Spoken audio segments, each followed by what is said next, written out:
and turn it over to our first chairperson, Mr. Weber, please. Okay, I'd like to call our technology committee meeting to order and turn it over to Eric Hill.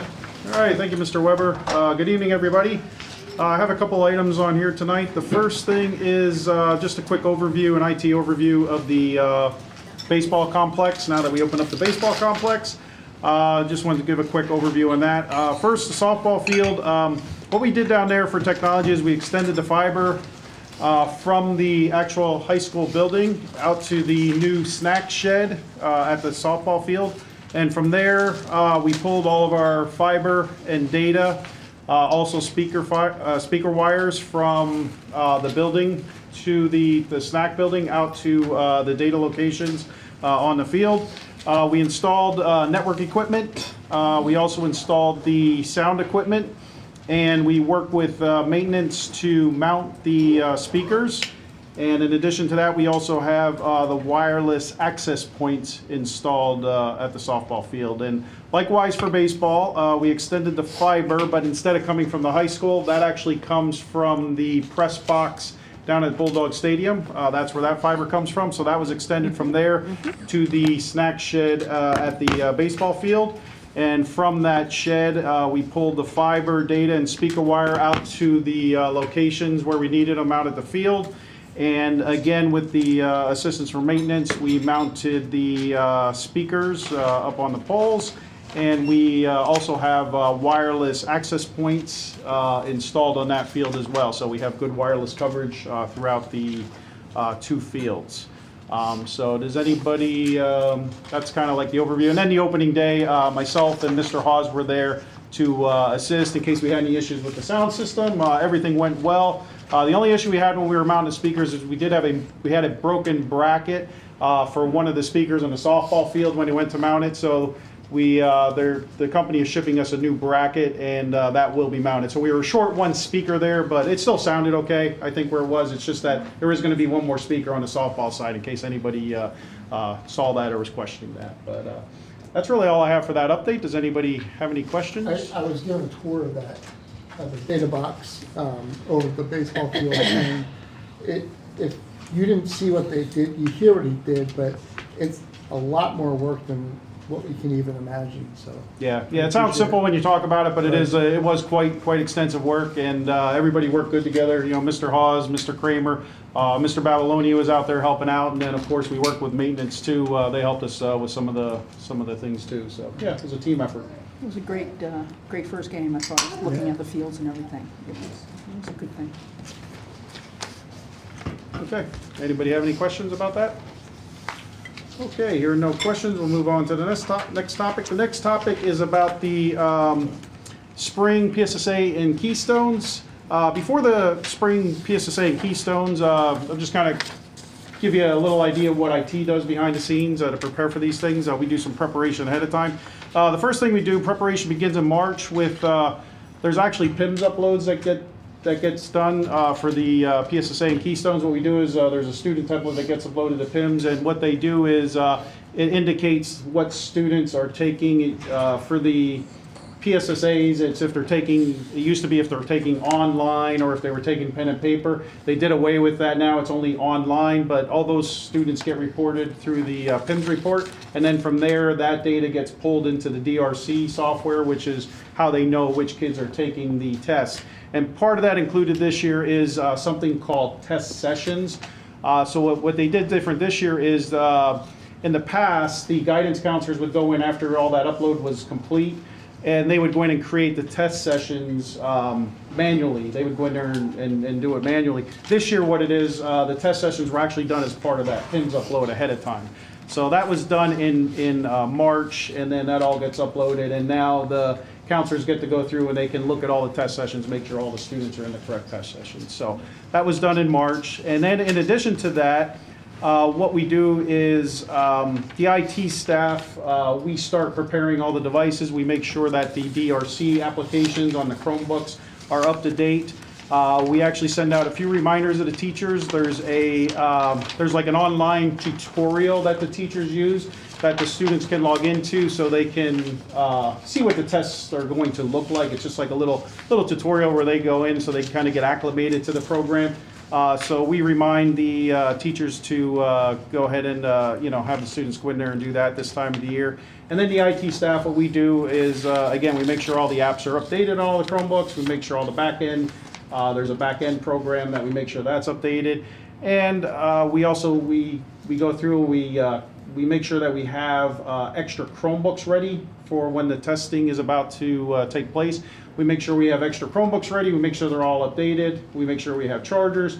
And what we do is we station our staff at each location. When PSSAs are going on, we're at the middle school and at Slatington Elementary. So we have tech staff at both locations while the testing's going on in case there's any issues.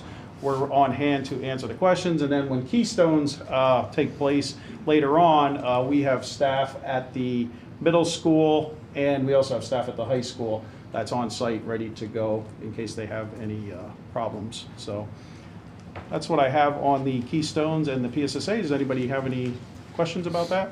I'll just add that the IT department is a well-oiled machine. When it comes to the technology support that they provide to our administrators and our faculty when they're testing, I don't know that we've had really any technological issues in years. They're ready with extra Chromebooks, they're ready, with extra chargers, whatever is needed. So really thank you to Mr. Hill and to his department for all the support that you provide for testing. You're welcome, and again, it's really a team effort. I have to thank our staff, Mr. Hawes, Mr. Kramer, Mr. Babylonia. They know what's needed to be done and they get it done. So yeah, usually works out pretty well. Okay, any questions about that? Okay, the last thing I have on here was I had it in a board update about electronic recycling. We have some equipment. Somebody say something? Oh, I'm sorry. I think we're okay. Okay. We have some electronic equipment, some e-waste equipment that we are going to recycle. And since the board update, the company got back to me. We actually have a scheduled pickup for this Thursday, April 9th. They're going to be picking up that e-waste. What we have is we have about approximately 6 pallets of old equipment. We have some old access points that were replaced that were quite old. We have old speakers that came out of the auditorium. We have some of the old paging system circuits. If you remember, we replaced the paging system at Peters Elementary and also the high school. So we have some of that old circuitry that has to be recycled as well. We have some old projectors, some of the old Dell projectors, which were before we were putting in the Epson, so some of those are quite old as well.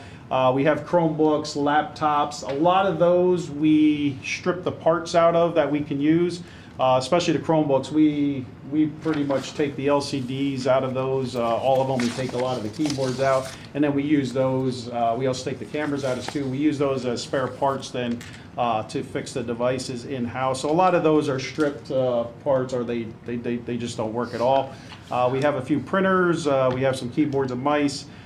We have some old VCRs, and then we have a handful of actual, yeah, we do. We still have some VCRs floating around. And we still have some TVs. We have a combination of some LCDs, and we have some of the old TVs as well yet. So again, we have all this stuff really has little to no value. So the company will come out here on Thursday, and again, our staff will meet them out there and assist them with loading up the truck. And every now and then we get a little bit of money out, and I'm not really expecting any money from this load of equipment. It's a lot of old stuff, but the board, we always update the board on whenever we do that. So we're doing that on Thursday. Does anybody have any questions about any of that? I can clean my basement.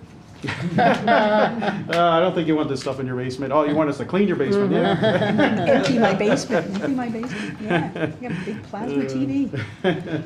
Yeah, that's the kind of stuff that they take, so. Any questions? We use Sycamore International. They're outside of Philadelphia, so they're not, they're fairly local, I would say. They're probably within 45 minutes. They're north of Philadelphia. There used to be one in Allentown. Yeah, there's one in Allentown, yeah. We typically have been using Sycamore. What we do is, if the equipment has value, like sometimes when we have laptops we want to get rid of, typically what I'll do then is I'll go out and I'll ask them actually how much they'll give us. We'll give them the part numbers of what we have, the model numbers and the specs, and what we'll do is we'll actually ask a couple of the companies, and historically the few times I did that, Sycamore has been the company that gives us the best value. So we try to use them when possible, but yeah, sometimes I do go out and if it's worth money, I will go out and get quotes from the different vendors. Hard drives? Yes, we strip out some of the hard drives, and if not, they'll do the hard drive destruction for us, and they give us a certificate. They use the MIL standards to destroy the hard drives, and what they do is they document all that, and then what I do is I get a certificate back certifying that all of it was destroyed to the proper standards. So yeah, that's a really good question. Okay, if nobody else has any more questions, I'll close the Technology Committee meeting and turn the next committee meeting over to Mrs. Cole. Miss Natalie's not here. Safe walking route presentation, is that you, Dr. Link? It is. Thank you. So let me project here. And I'm going to share a review of information. And then I'm going to ask this committee for some direction if they would like to see this appear on next Monday's board agenda or not. So tonight I'm looking for direction as to whether you want to take this to board committee or not. I'm sorry, to board for an actual vote or not.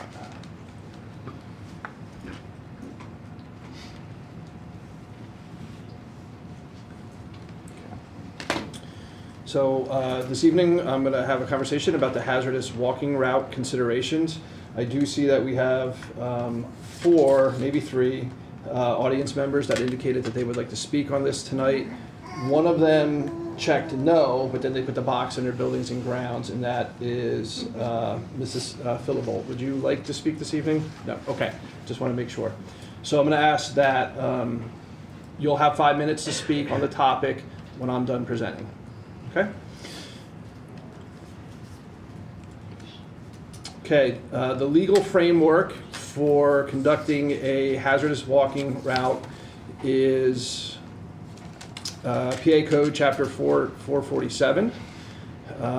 They talk about hazardous thresholds for vehicles. It is 175 vehicles per 15-minute along the walking route. However, you'll see that there's a nuance to that, and we'll get to that in a little bit. PennDOT determines a hazardous walking designation based on an engineering study. And then there are multiple safety factors that are evaluated during that engineering study that PennDOT then reviews to determine whether it is a hazardous walking route or not. So now I'm going to talk a little bit about the conditions that would help determine whether it's a hazardous walking route or not. So the first one is pedestrian accident history. This is a hazard exists if 2 or more pedestrian-related accidents occurred within the past 3 years, taking place during student travel time, so on their way to school in the morning or on their way home at the end of the school day, and it only applies to accidents along the walking route. Condition 2 is uncontrolled roadway crossings. A route may be hazardous if students must cross a road where there's no traffic signal. Now keep in mind, a signal can be a stop sign, a stop light, or the actual painted crosswalks. No stop sign or no crossing guard. And traffic exceeds the threshold levels within those 15-minute intervals. Example thresholds for a road that is less than or equal to 20 feet road width. Elementary, it's 155 vehicles. Secondary level, it's 175 vehicles. For this particular conversation, we're talking about secondary students because our elementary students, except for the neighborhood adjacent to the school here, are bused. Okay, traffic thresholds, here it's broken, they break this down by roadway width. Roadway is the actual driving part of the road, not the shoulders. Shoulders have a different definition. Again, also from the same PA code.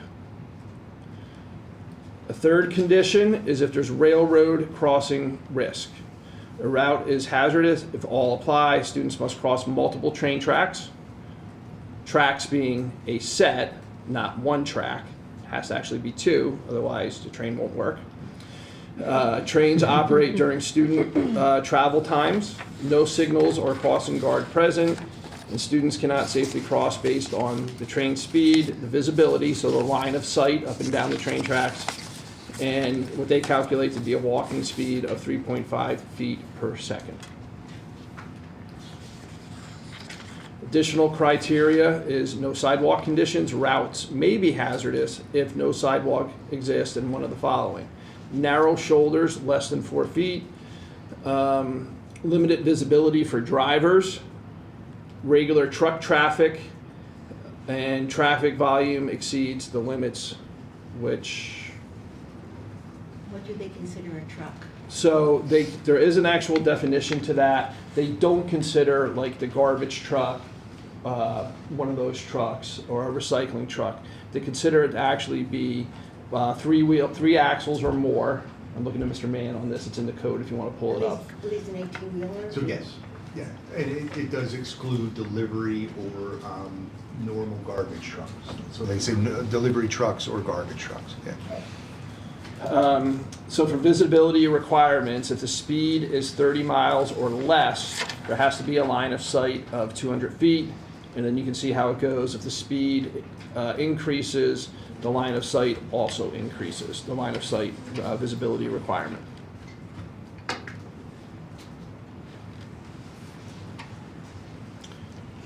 Okay, shoulder width and traffic volume criteria. Again, some additional information. Shoulders are less than 4 to 6 feet wide, and traffic exceeds limits based on speed. So an example of this is if the speed limit is less than 35 miles per hour. So if you're coming up Diamond or you're coming up Center, thank you. It could be, so this is where it's a variance from that 175 up to 100 vehicles per 15-minute interval for secondary students. This is pertaining to if there's no sidewalk. If there's a sidewalk, then it goes back, and there's traffic controls, it goes back up to 175. Some additional considerations: transportation is required if a route is certified hazardous. So if the state says it's hazardous, we would have to provide transportation. PennDOT is the one that certifies it, and the district can submit proposed walking routes for review, but does not have to submit proposed walking routes for review. Cost considerations: one bus, and that we have a little bit of a buffer built in here because if there's an overage on the time of the run, that fluctuates the actual cost. So $70,000 for one bus. 5 buses would be $350,000, and this is all of Slatington. We would need 5 buses if we were to do all of Slatington as well, less than 2 miles. However, if we continue to exclude the neighborhood adjacent to the school here, that would be about $280,000 then. So again, what administration is looking for tonight is, and you know, this is kind of, yes, take it for a public vote next week on whether we want to do a traffic study or not, or the conversation dies here in committee this evening. Okay, so that's what administration is looking for. We do have 3 community members that would like to speak. Mr. Green, if it's okay with you, I would like them to be able to share their concerns, and then I'll look for direction from the committee this evening. So again, each speaker will have 5 minutes. Mrs. Molitoris will let you know when you're at the 4-minute mark. And then at that time, we'll move on to the next speaker. I'm going to take them in the order that they have come. And the first one is Mrs. Jerez. And you may want to stand so we can hear you, or we can pull the podium out for you if you're more comfortable with that. I'll stand, but I won't go up there. I actually have a couple clarifying questions. Can I ask those about your presentation specifically? So I'm going to look to Mr. Green, or actually, I'm sorry, I'm going to look to Mrs. Culp if we're going to engage in an exchange tonight, or if it's simply public comment. I'd actually like to hear what they have to say, because it may help us as a board determine if we are going to do this or not, Okay. within reason. Okay. Okay, within reason. I would say my first question has to do specifically with this slide. It specifically says all of Slatington, but does not include Walnutport. Like, it does not say Walnutport, so I'm wondering if that was taken into consideration or not. Yes. Okay, so not necessarily all of Slatington, but all of the district within 2 miles. So the one bus is Walnutport. Okay, The 5 or 4 is then if we include Slatington. okay. Has a study been done yet or no? No. Okay. Then that probably answers my other question. So like I said, I live in Walnutport. I am pretty much at the edge of that radius. I live in the row houses that are up behind Giant, and I've got 145 like in my backyard, basically. This doesn't affect me yet. It will affect me in a couple of years when my daughter starts 7th grade. I have been lucky that I've only had to bring my 7th grader to school 1 time this year. He's only missed the bus once. He receives transportation as one of his accommodations in his IEP, so that doesn't affect him. But the 1 time that I've had to take him, it was still dark out and it was raining that morning. And I could not believe that the kids had to walk down through Walnutport, across the train tracks, across the canal, across the river, through the closed intersection where the construction is with the bridge, and then up Center Street. It was difficult to see the walkers with the rain and the dark. There are no sidewalks for most of Center Street. And then when we do have them, they're very random. There's not a single sidewalk or crosswalk leading into the Northern Lehigh campus. Not one. Like, so when you come up Center and you turn left into the middle school, or even if you turn left onto Cooner Ave or whatever that's called, there's 4 stop signs. There's no crosswalks at all. Like, you can go anywhere in the district. The only sidewalks are located on the campus. But actually getting into the campus, there's no crosswalks. There's one here, leading into Slatington Elementary, and that's it.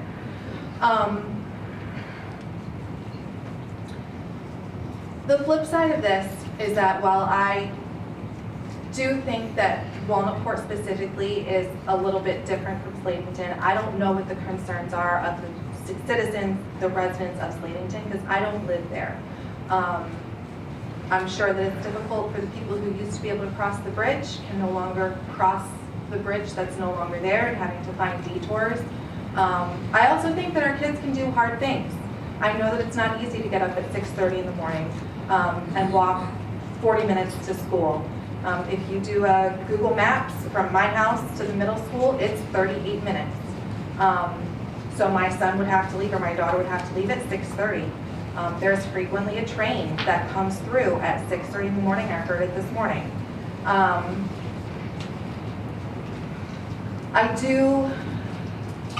The flip side of this is that I really do think that we're missing out, the district as a whole is missing out on an opportunity to create community within our community. 1 minute left. A lot of our neighbors don't know each other. A lot of our kids are transported individually rather than taking the bus.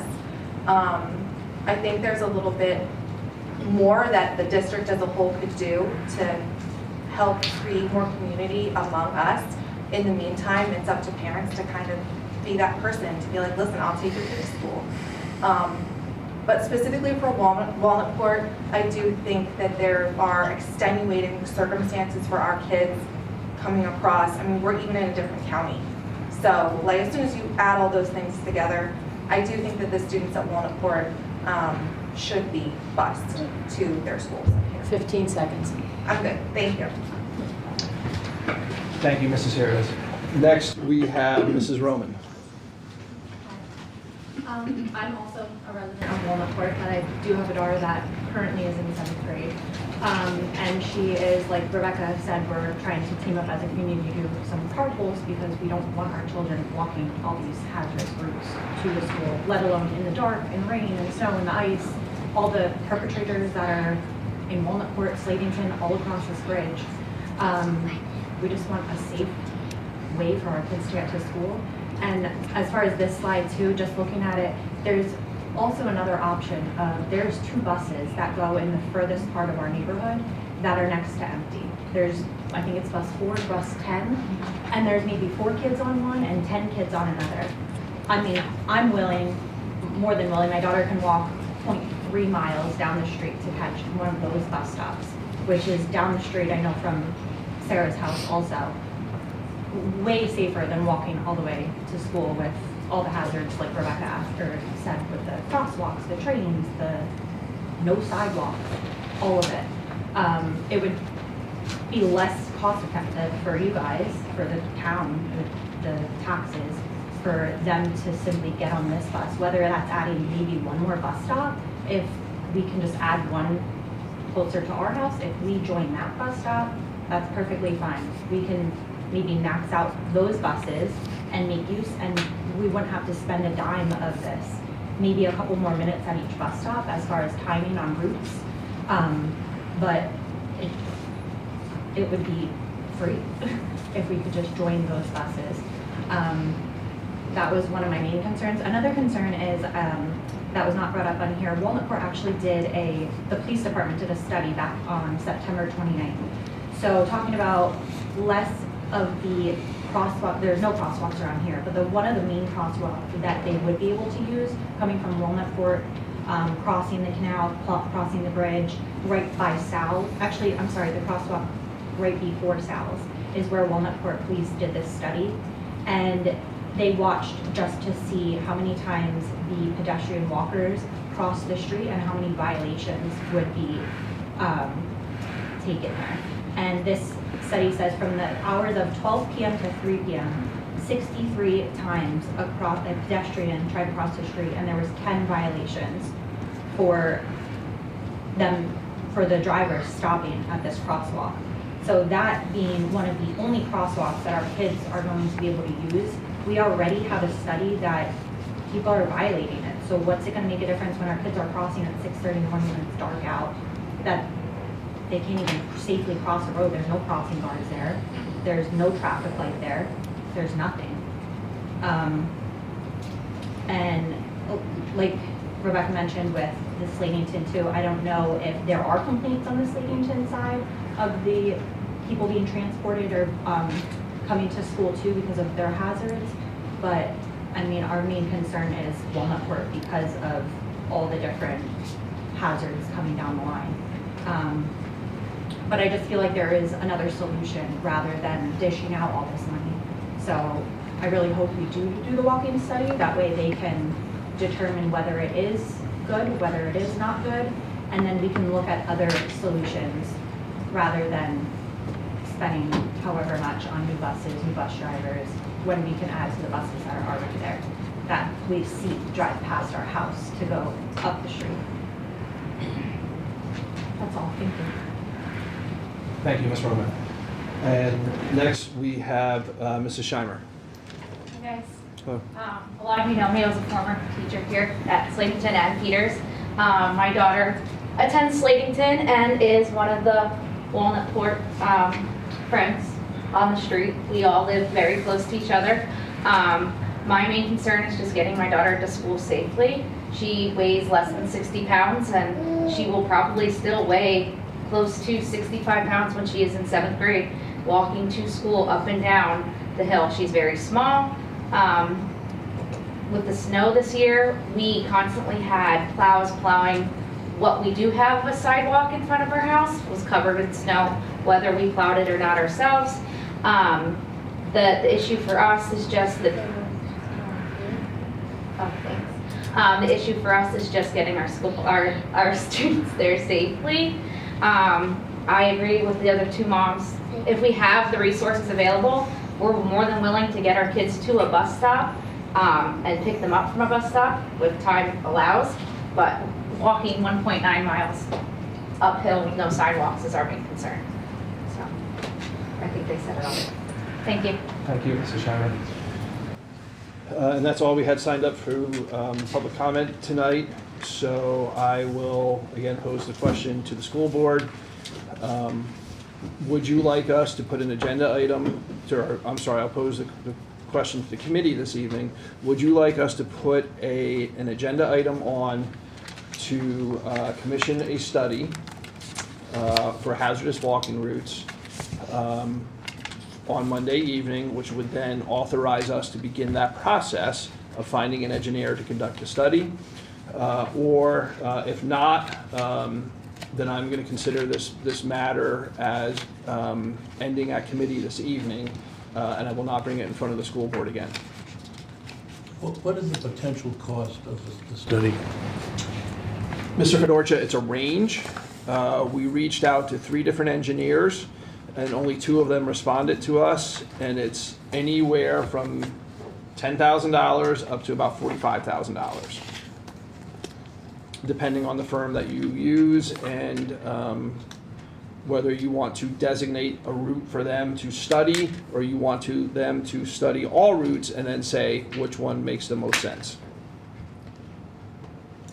Do they have to abide by our walking route, or can they look at other routes available if we designate routes?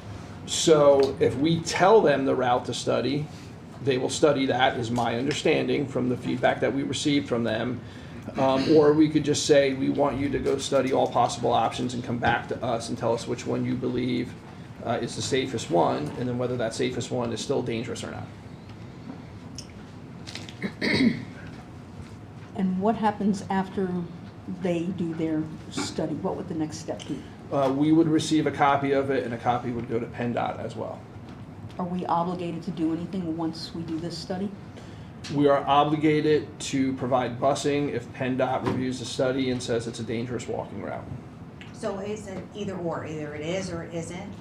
Will they say, okay, if you put in 5 crosswalks, it's okay, or will it be either it's a hazardous or non-hazardous? My understanding is the designation is either hazardous or not hazardous.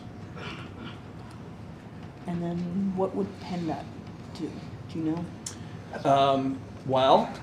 We've asked them several times. We've actually had our attorney ask them several times, and we are getting conflicting answers. And when we try to go to the supervisor of all the people over there, they've been non-responsive so far. I'm sorry, I forget what your question was. As far as what would PennDOT, like what would be required? So one of the questions we're asking is, if it's deemed hazardous, PennDOT, could you then assist us in going after any sort of subsidy for any sort of improvements, or subsidy for our so we already receive state subsidy for transportation costs, to see if it would if they could help us get additional subsidy due to additional transportation costs. And we have not received an answer on that yet. Am I clear on the fact that with this, when the study comes through and they say there are issues, other than the busing, for example, crosswalks or anything else would be responsible of the boroughs? So in turn, they must buy into this also. Is that pretty well accurate? My understanding is, as far as any sort of road improvements or sidewalk improvements, that would not fall on the district, but it doesn't necessarily mean that the municipality has to do anything. But I'm sorry, if there was to be things done in order to do it, they would have to do it. Or they could refuse to do it, which is fine with them, I'm sure. That is my understanding. Okay, thank you. Yep. Is the question, can we force the borough to put in street lights and stuff like that? No. I don't think we can, but, you know. Any thought of getting our Pennsylvania legislator to assist? I know. Sorry. Well, so I think I could have a conversation with either Representative Mako or Senator Coleman But as far as, like, the study is the study. And then that report would go to PennDOT, and then PennDOT would determine whether it's dangerous or not. I don't know. In fact, I would not want a legislator to try to sway it one way or the other. I think the experts should do that. Dr. Lake, on the review of the thought of an empty bus, can you just explain a little bit how that is? Because I know there's rules and regulations that even if a student doesn't take the bus, they have to have a spot on the bus, and just so we understand that a little bit more. Sure. Because there is some potential misconception on that. Sure. So the perception that the buses are not rostered to capacity is accurate. That's an accurate statement. However, no bus is only rostered with like 4 children on it, okay? But there are buses that are not rostered to capacity because we are following the current policy of 2 miles to pick up those riders that are 2 miles or greater. So to this question, if we would choose to have everybody bused, do we really need to add those buses, or does that question make sense? It's likely we're still going to have to add at least 1 bus, okay? If that's just Walnutport or If it's just Walnutport. Okay. My concern then is an equity issue, where we're only doing it for Walnutport and we're not affording the same opportunity for Slatington, which is why I shared the other numbers with you. I'm in agreement that if we do it for Walnutport, I believe we should do it. If we change the designation of how far we bus from, then it should be an all-encompassing. So if we say we're going to do it, it affects both counties and both townships. Both boroughs, yeah. Walnutport and Slatington. So in that case, this 4 or 5 buses, that's taking that into consideration, putting the buses we currently have, getting to capacity, and adding the students within that, and we would still need 4 to 5 buses to do that. If we include Slatington. Correct. Yes. If the assumption is we'll do it across the board. But if we Yes. don't include Slatington, I have a feeling we're going to have more problems than we have right now in lawsuits. Is there a way that we can shorten the distance? Would that make a difference? Like suppose we said 1 mile. Would that help at all? Or could we explore how much that would make a difference? Because you'd still have the closer kids walking, you wouldn't have the kids that are farther. Would the mile pass where the train tracks are and so forth? I don't know the answer to that, but that 1 mile, if we're going to drop it to a mile or less, certainly a lot of the concerns that were identified included Center Street and Diamond. If you look at the 2 of them, Diamond is actually, in my opinion, probably the safer of the 2 because there's less vehicle traffic and more sidewalk, although the sidewalk is not continuous. But that is, there's still, even the children that live, say, along Main Street, even if they're in Slatington, they still have to come up the hill. And a number of the concerns that were identified tonight were specifically about coming up the hill. I was under the impression, and I could be wrong, and I looked at Mr. Mann, that the state says 2 miles, and that's kind of it. You can't say 1.75 miles, or you can't say 1.5 miles. It's either 2 miles or you bus them totally. I don't know if that's correct or not, but that was my understanding. You guys are looking at each other. But My understanding is that the district can decide if they want to decrease the distance. Yes, if they want to decrease the distance. I didn't think we could do that, but anyway. Yeah. Well, I mean, so let's say that a walking route has already been designated as dangerous and it's less than 2 miles. Then we have to do it. Right, so my understanding is we can decrease, we're not going to get any additional subsidy if we decrease it, but we can decrease it. But if it's a hazardous route, we can't just say tomorrow, anybody within 1 mile gets bused. I think we can, sir. Okay. And I can double check that. I can have our legal Yeah, look we- into that, but I think we I heard can the say. opposite, but anyway. I How do think we we can say that. exclude the people that live in this area right here? If it's deemed not safe, would we have to bus the people that are literally right here? Because they are considered in a walking route. So we're talking, again, it would be for secondary students. Right. And the state defines secondary as 7 to 12. So the elementary students over here already, I think except for a handful, are walking. And I'll look to Mr. Mann for that. So that, I don't know when that decision was put in place, but it's been put in Okay. place as long as I've been here. Okay. So they would be excluded even if it's deemed a not safe walking route? Yeah, I don't Okay. know that the neighborhood across the street, I don't know this because I'm not an engineer, but that it would qualify. Okay. No sidewalks.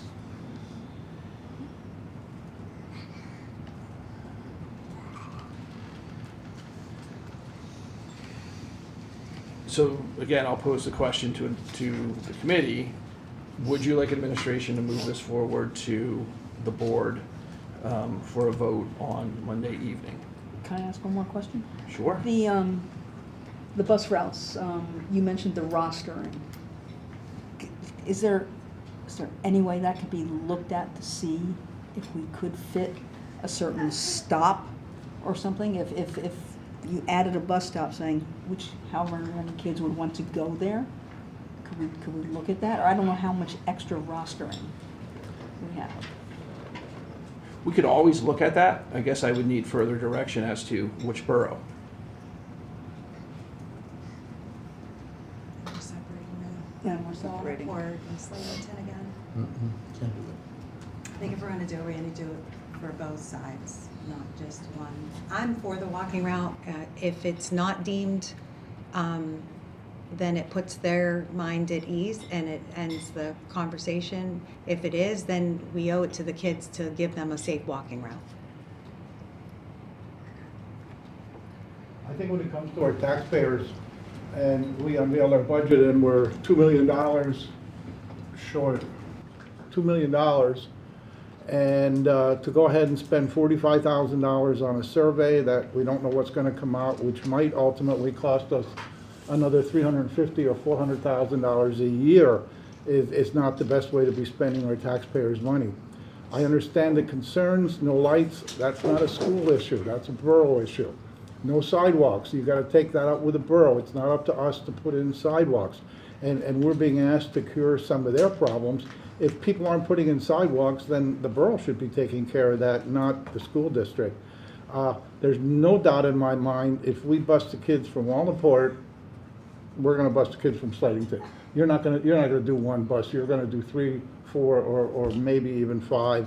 And I guess, in my opinion, asking everybody else in the district, people from Emerald and parents from Slatedale or Friedens or whatever, to pay another $500,000 a tax or whatever to cure something that we've been doing in northern Lehigh for at least 75 years with very little incident, doesn't make a whole lot of sense as the best way to spend money, in my opinion. And I could not see spending this kind of money to bus some children that may or may not be in any kind of jeopardy when we have all other kinds of issues in this district that need to be taken care of. We need money for a whole bunch of other items, and I personally could not vote for this because I would rather see the tax money spent on some of those other items. That's my feeling. So, if this was something new, that would be fine. But I talked to some of my classmates, and I graduated a long, long time ago, and they said some of the best memories they have was walking to school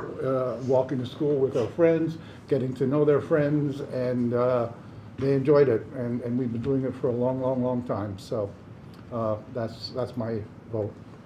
In my opinion, I would not put it on the agenda. Any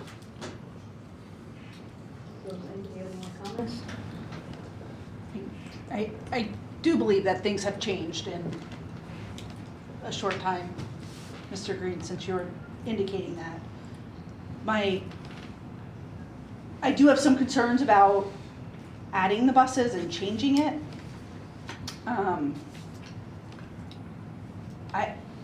I'll be honest, I'm kind of on the fence on what to do. I do think that at this point, the question we have to ask ourselves is, we make the change, and all those students that are 2 miles away now, or just under 2 miles, now there's none. That changes the busing anyway. We're going at what today is. If all 3 of these young ladies who came to speak this evening decide to move, who knows, right? It could happen, to 2 miles outside or 2 miles inside, it changes the scope anyway. So I think every year as houses are coming up and going, they change. So I'll be honest, I'm not totally for it. I think as a parent, it's my responsibility to get my child to school. I understand there's other requirements that come up. Totally understand that. My first response was just get rid of all the buses. We save a lot of money, but we won't do that. I promise we won't do that. I'm not suggesting that in any way. That's a choice. That is a It's choice. not a choice that I'm willing to take, but part of me wants to say that if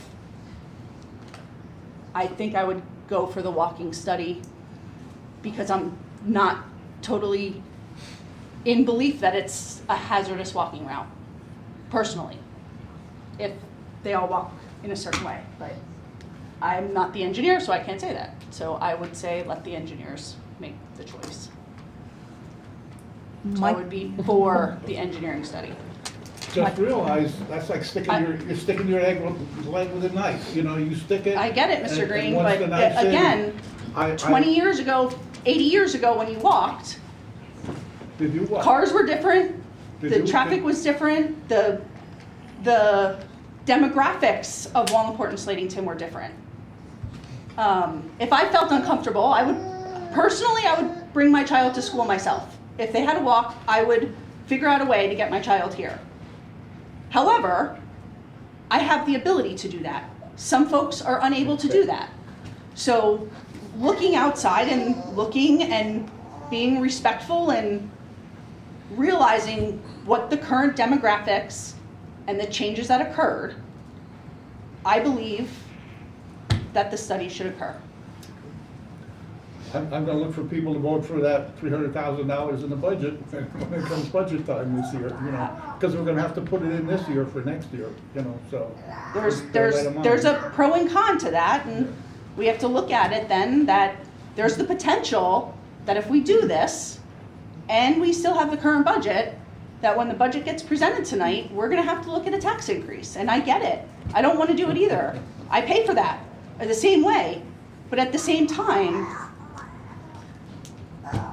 we don't know if it's safe or not safe. We're guessing. Yep. Anyone who hasn't spoken have any comments? I am all for student safety. Again, I'm kind of in Mr. Green's boat where when I was a kid in middle school, I lived in Wallingport, I walked over. Dinosaurs weren't walking the earth at that time, but you know things have changed, I understand. But I feel like we seem to be handed problems that are not ours really to solve.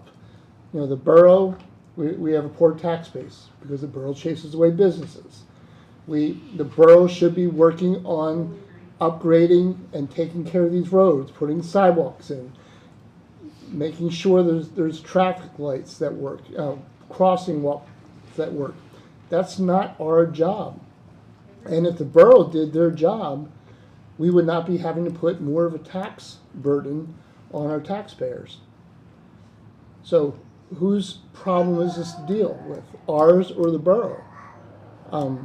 I understand the safety, and I appreciate what the ladies have said out there today, but I think they should also be going to the borough meetings and addressing this with the borough, saying, why aren't you keeping up with these roads? Having people put sidewalks in, having correct crossing lights and walking lights. Why aren't you doing that? Because that's not our job.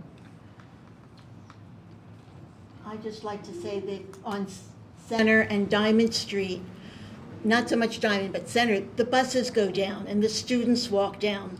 and there aren't that many sidewalks, so they're running into the bus traffic from the middle school and the high school going down Center Street.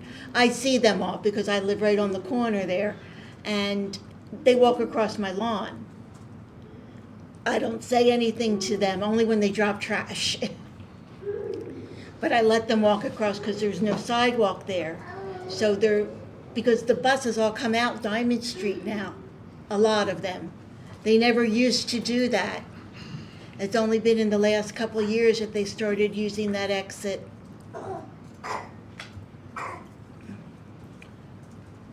So Mr. Weber and Mrs. Thompson, would you like to see this move forward to Monday night or not? I would You would like to see us, okay. move forward. I kind of have mixed feelings. Yeah. But, if we do this, then and it is deemed hazardous, And we're obligated. then we're obligated. I guess, yes. Is it fair to say what the budget looks like? Do we do that part of the meeting first? There is a deficit. Mhm. Can we do the budget first and then answer your question? I'm sorry? Can we do the budget first and then answer whether we want the study done or not? Would that change anybody's mind? I guess that's the question. Well, I think we had a preliminary budget, and we know we're 2 million in debt. It's not, that's not gonna change, I don't think significantly, but. So do we have 5 for moving forward? No. I just want to make one mention to something that somebody said about crossing the street down by Sal's. So you're There's looking no right reason now- they have to do that. They can walk up the street to the traffic light and cross there. She was talking specifically about the crosswalk that's at the canal. That's where that study by Walnut Park Police was done. That's where the traffic violation is. The traffic violation comes at every single crosswalk in the borough. She was Because talking about that specific study. It was the crosswalk at the canal. That's what she was. But talking they don't have to cross there. They could go up to the traffic light at the gas station and cross there. There's a sign that says walk and don't walk. Not The- right now. Did they take The the? sidewalks are closed at that intersection. No, they're closed, Right they're, now. they're closed on the gas station side, they're not closed on the other side. Yeah, they're closed on the Well, other side. but we have to get that, they'll be finished there Yeah, soon. eventually, yeah. But they could cross there and be okay, It's not a permanent problem. better than, That's not a permanent problem. no, that's not a permanent problem. But it's better than crossing where cars aren't stopping for people. I drive there all the time and I watch them. I stop in the middle of the no crosswalk to let Okay. people cross. How about if we, What? let's let Mr. Link put it on the agenda for Monday and we can have the discussion then. There are a number, just for transparency, there are a number of board members that did not weigh in yet, and I think there's some, I think every committee member should have an opportunity to speak if they would like to speak. Back to my comment, Ruth, that I had made earlier. If we do this study and it deems that it's hazardous in the fact that things that have to be done basically have to be done by the borough to do it, I don't think, and maybe I'm wrong, but I don't think Walnut or Slatington would even consider it. And that's my concern here also, is spending a lot of money up front and being sidetracked by the boroughs. The boroughs haven't come through with a lot of things. Why would they do this, which could cost them a lot more money to do? Because we cannot correct the sidewalks. We cannot correct the walkways. We cannot correct the lights or the stop signs. So in turn, this whole study would end up, in my thought, end up in the borough's laps. And I think they would totally say no. I agree. And I don't I think- could be wrong, but. I don't think they'll do anything. I think at the end of the day, if we do the study and it's deemed hazardous, it falls on the district. Because I do not see either borough assisting in helping in this situation at all. Right. I agree with you, Dale. Honestly, this decision, I believe, is truly a school board decision. And if we move forward with this, there has to be consideration that there will be a tax increase. Like, there's no questions. because we know we're already at a deficit and we're talking about putting another potentially $300,000 onto a deficit we already have. So we have to make that decision if that's what we're willing to do. But at this point, we don't have 95% of our district representing whether they want tax, because Agreed. they may not even know about this. That's right. So in turn, I have a problem with looking at an increase in taxation right now, knowing what we went through last year. And I'm going to be upfront and say, you know, we went through a lot last year by the taxpayers. Agreed. And I certainly do not want to do that again, because I think it's an injustice to the education system for us to really go in and start looking at cutting programs or cutting things for students. And as I said, we're looking at, what, 10 or 12% of the residents within the district who are paying taxes, including myself. I'm not happy or comfortable with this moving forward. That's me personally. If this is moved forward to Monday's meeting, the purpose of moving it forward is for what exactly? To vote on whether or not we do the study? Whether or not to So conduct the study. we're sharing today whether or not we just want to bring this to a vote on Monday. That Just is want to correct. clarify. Correct. Okay.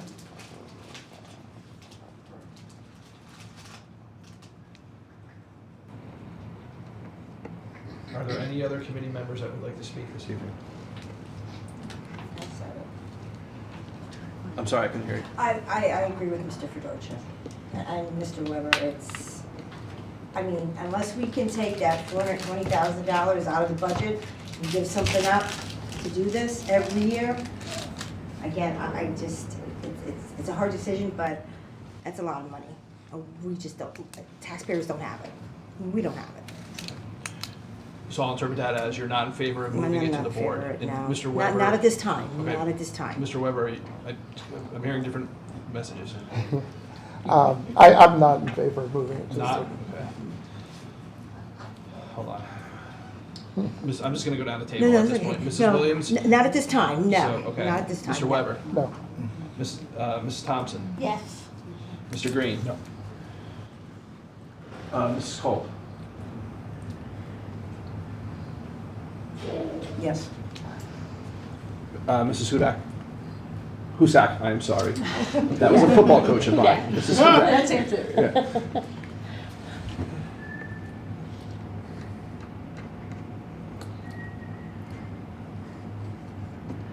Questioning if we even put it to the board if you're gonna get a full vote anyway, so. That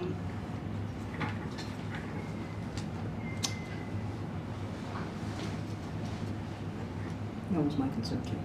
Hearing that there's still the potential deficit, I'm gonna have to say no. Okay, thank you. Mr. Fedorcha? No. Mrs. Bilby? Yes. There's not enough support in the committee to move it to the full board, so I'm going to consider that it will not be on the agenda Monday evening. Thank you for direction.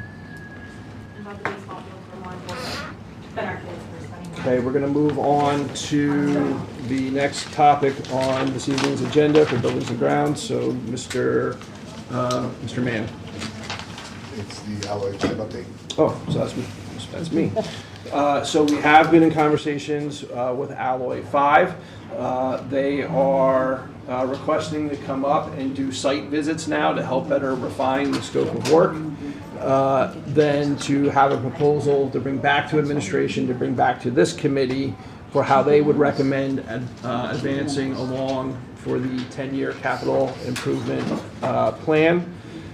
So the update is that the next step is they're going to be coming on site and doing walkthroughs with Mr. Mann, and then providing us kind of narrowing the scope of what they recommend to do, like year 1, year 2, year 3, year 4, and so on.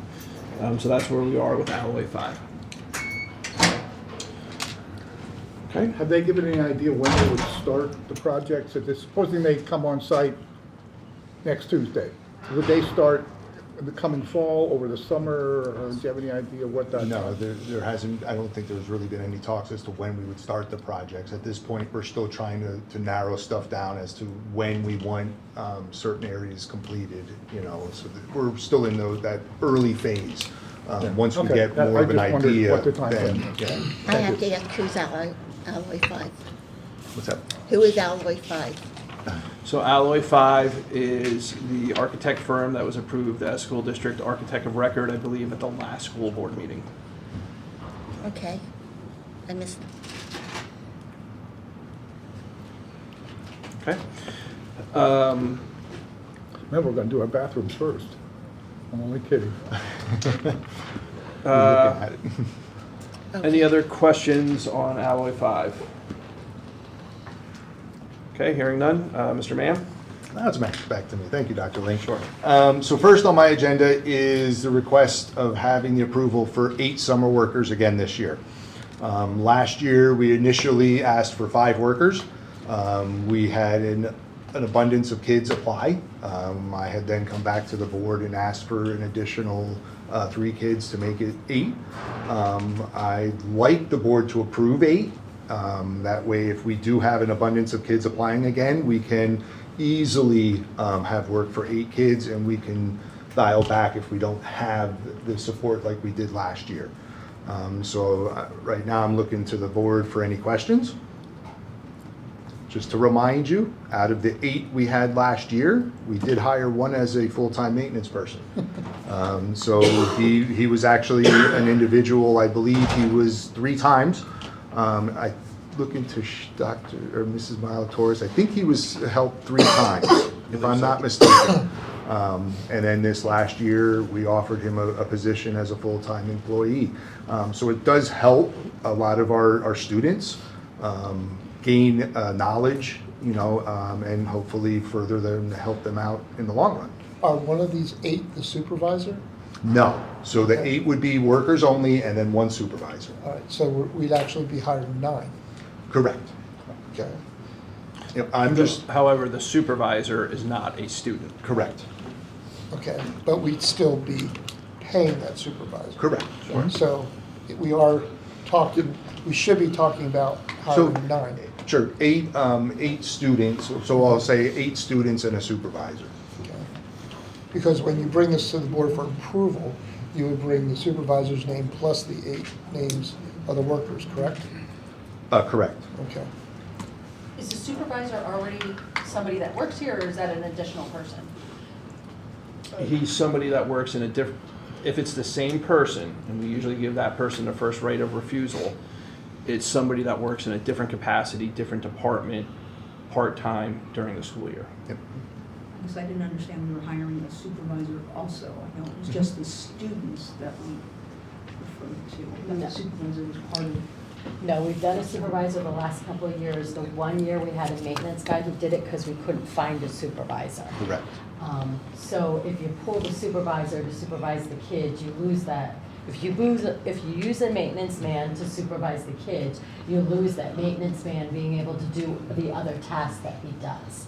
So that's why we hire a supervisor. Are they full-time? They work 8 hours a day, 4 days a week. 4 days. 4 days? For the summer. For the Yeah, summer. we've done this 7 hours, for, sorry, I 7 don't know how hours a many day. years. I don't, we, basically, and what I do know from the past years, the students have been very helpful in the fact that what they did also relieved some pressure on our maintenance staff as far as the facility. I remember when we were going through a transition of superintendents, that at that time, the superintendent at that time was chosen, really stepped in to make sure that things were done around the district that had not been done. And I don't want to say it was neglected, but it was neglected in the fact that we didn't have the people to pull the weeds, to make us look good as far as the district. Back again, though, to what my point is, we've hired these kids all these years. We've had the supervisor in whatever capacity. I think it's a good thing for our students. I think it's a good thing for our maintenance, and I certainly, as one, would support it. I just have a question on the 8. Just, I'm in agreement. I start with that. last year we had the project in place to remove furniture and do things like that. What are the types of tasks that are planned for this year, and is there enough work to keep them busy Absolutely. of 8 students, and we're gonna make progress? Again, this summer, we still have the flooring project at the high school, so they still be moving furniture. The middle school, Slatington Elementary, Peters, we still wax the floors in classrooms and such, where these kids will help, the helpers will help move furniture for that. Again, they'll be doing all the weed whacking, they'll be pulling weeds around all the buildings. There's always painting projects, always. Last year, we did a lot of painting out at Peters Elementary. They did the main hallways. The middle school classrooms, Peters classrooms, the high school, a lot of the 3rd floor where the flooring was done. The flooring looks great, but now it makes the walls not so great. So again, those are locations where these kids can go in. You know, the foreman can throw 2 or 3 kids in a room and they can paint a room in a day or 2. That then takes that off of my maintenance people, which are doing more technical stuff. I'm not saying that my maintenance guys can't paint, which they do throughout the year, but this is a time when a lot of painting can be accomplished by these employees that we hire. Were the 8 workers and the 1 supervisor busy all summer last year? Yes. Okay. Yes. We did, just, I don't know if you guys know, but we did have 4 juniors and 4 seniors, with the assumption that the seniors move on. Hopefully those 4 juniors come back, so they're now seniors. They can mentor the 4 juniors or the sophomores that will be coming in there. And they know the It's kind of like a little process. bit of a mentor program there as well, so we're not dealing with all 8 brand new kids. We're hoping to pull some of those kids back. Right, well, because again, those 4 returning kids have first dip. Right. So those 4 returning juniors, they're automatically hired if they want it. They don't have to go through the whole, we actually do interviews with the children and stuff like that to give them that experience of sitting through an interview. We're not saying that we would deny someone just because they don't interview well. 9 chances out of 10, it's the first time they've ever been interviewed. But we kind of give them that experience. They sit down, we do an actual interview with them. So those juniors that are now seniors, they don't have to do that. They're already in. So the next 4 to equal our 8, if the 4 returning students are there, then they'll go through the hiring process, the interview, the whole 9 yards to get them that experience. I'll just add that this is a really nice opportunity for our students within our 339 plan and within, kind of that system to finding what college, career, military experience that you want to have when you're older. This, we're trying to meet all of our students where they are and whatever occupations they want to go into, and what better way to do that than to have students working for Northern Lehigh School District in the summer. So this is a really nice opportunity for our students to be able to, almost have like an internship type of experience. Are there any grants that help pay for this at all? Is it career awareness or something like that? So the Workforce Board of the Lehigh Valley used to have one. I'm not sure that they still do, but it used to subsidize different companies within the area to do mainly manufacturing types of internships in the summer. So I can look into that again and see if they're offering it, but they haven't said anything about it for this summer. I think with our deficit, we need to look at all avenues to see. I'm in favor of, like you said, they've done a lot of work, they've made the district look well, and it's also allowed you guys to do other things to take care of. I'm in favor of moving forward, so. Is anybody not in favor of moving this forward? Okay, there you go. Thank you. So the Slatington water softener is next on my agenda. We originally went out for bid and received a bid from a company which was way out of what we first considered would be reasonable.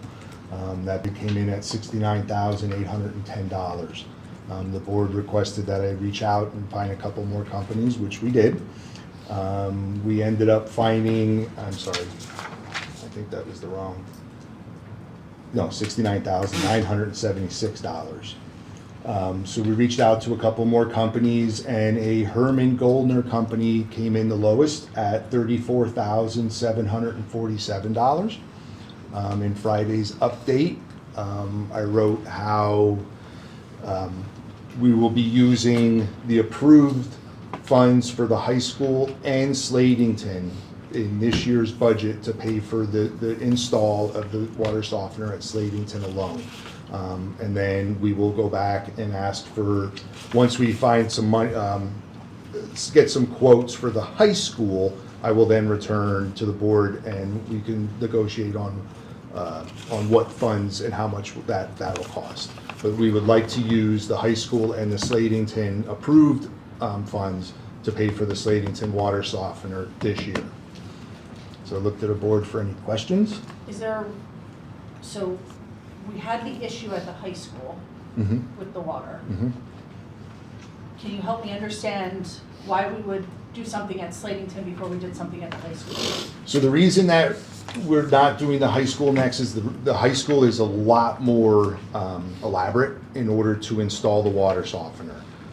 We have to look at engineering and finding and making a room, possibly repiping from the main to a location where we can have the water softener. And it's a lot more in depth than Slatington. Slatington is more or less a cut and dry like the middle school was. It's just a much larger system, and that's why it's a lot more money than what we originally thought. So it becomes a project versus something that might have been planned. Yeah, I mean, it's Slatington uses almost twice as much water as the middle school, so the system itself has to be twice the size.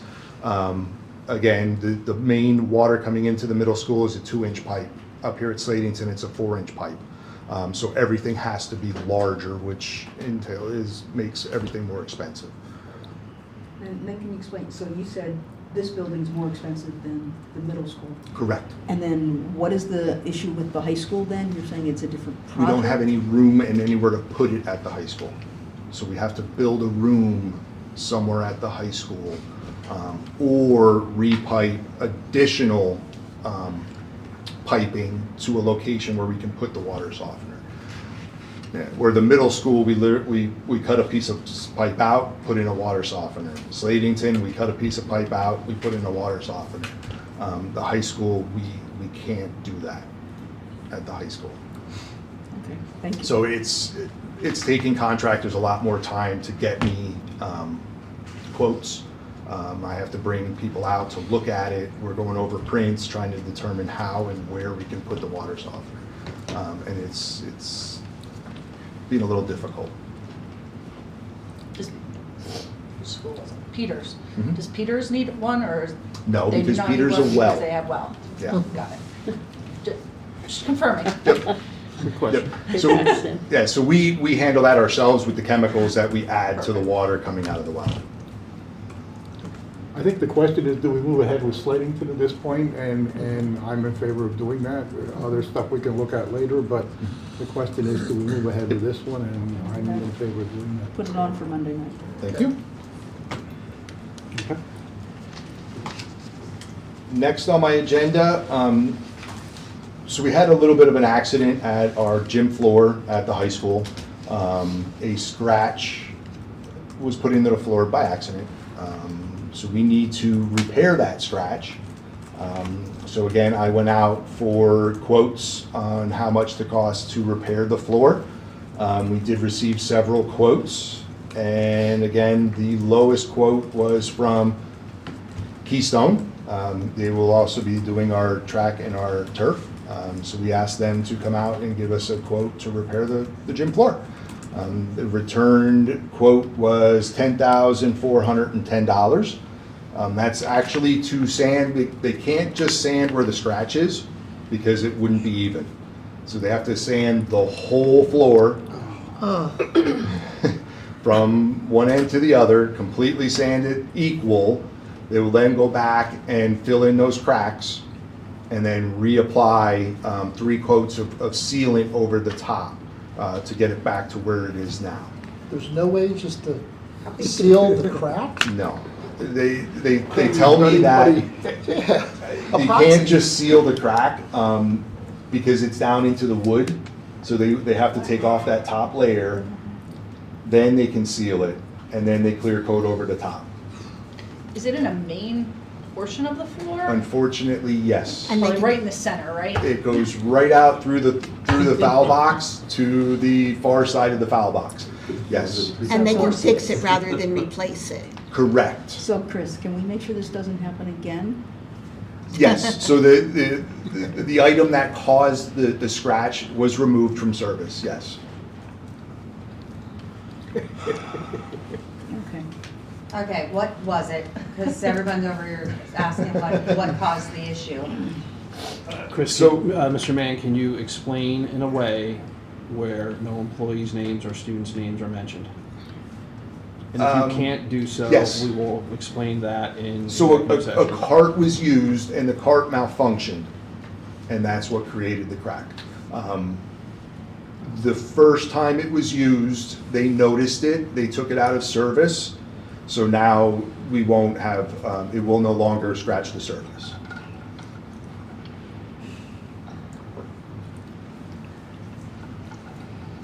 So we're not changing the design, but the design No. or anything, it's just. Correct. Just- We did have a company that came out that refused to just do the sand and clear coat. They said that because it's all the way down into the paint, they would have to remove all the clear coat, the top layer of paint, and then redo the fix the crack, redo the graphics, and then do the clear coat. And it was substantially more than this. So we're keeping the same design. Everything else is gonna stay the same, they're just gonna fill in the cracks. So Yep. they do the paint. Yes. Now, again, it may not be identical because if the paint was applied, whatever, 5 years ago, I think is when they did the floor. So when they paint it, it may not be identical in color, but they're gonna do their best to match that color. And is this gonna be done during the summer? Correct. Summertime, yeah. Any questions? So I'm looking the board to put it on Monday for approval. Now, again, the other thing is this will be coming out of next year's budget. But I need to lock them in now so that they can put us on their schedule. So I can get it repaired this summer. Any folks against it? I am. How do we tell families we're gonna fix a scratch in the floor and not do a study? Like, it seems ridiculous to me. What happens if we don't fix the scratch? Like, what if- Can we still use the gym? Yes. Okay. As far as I know, yes. Okay. I don't know if it would impede play on the court, but just to let everyone know, there is a scratch on the floor. Get a little wood filler. And just as a reminder, the decision's not being made tonight. The vote will take place on Monday. Monday, If the correct. committee, if there's enough people in the committee that support it going to Monday's night, that's where an actual vote will take place for approval or not.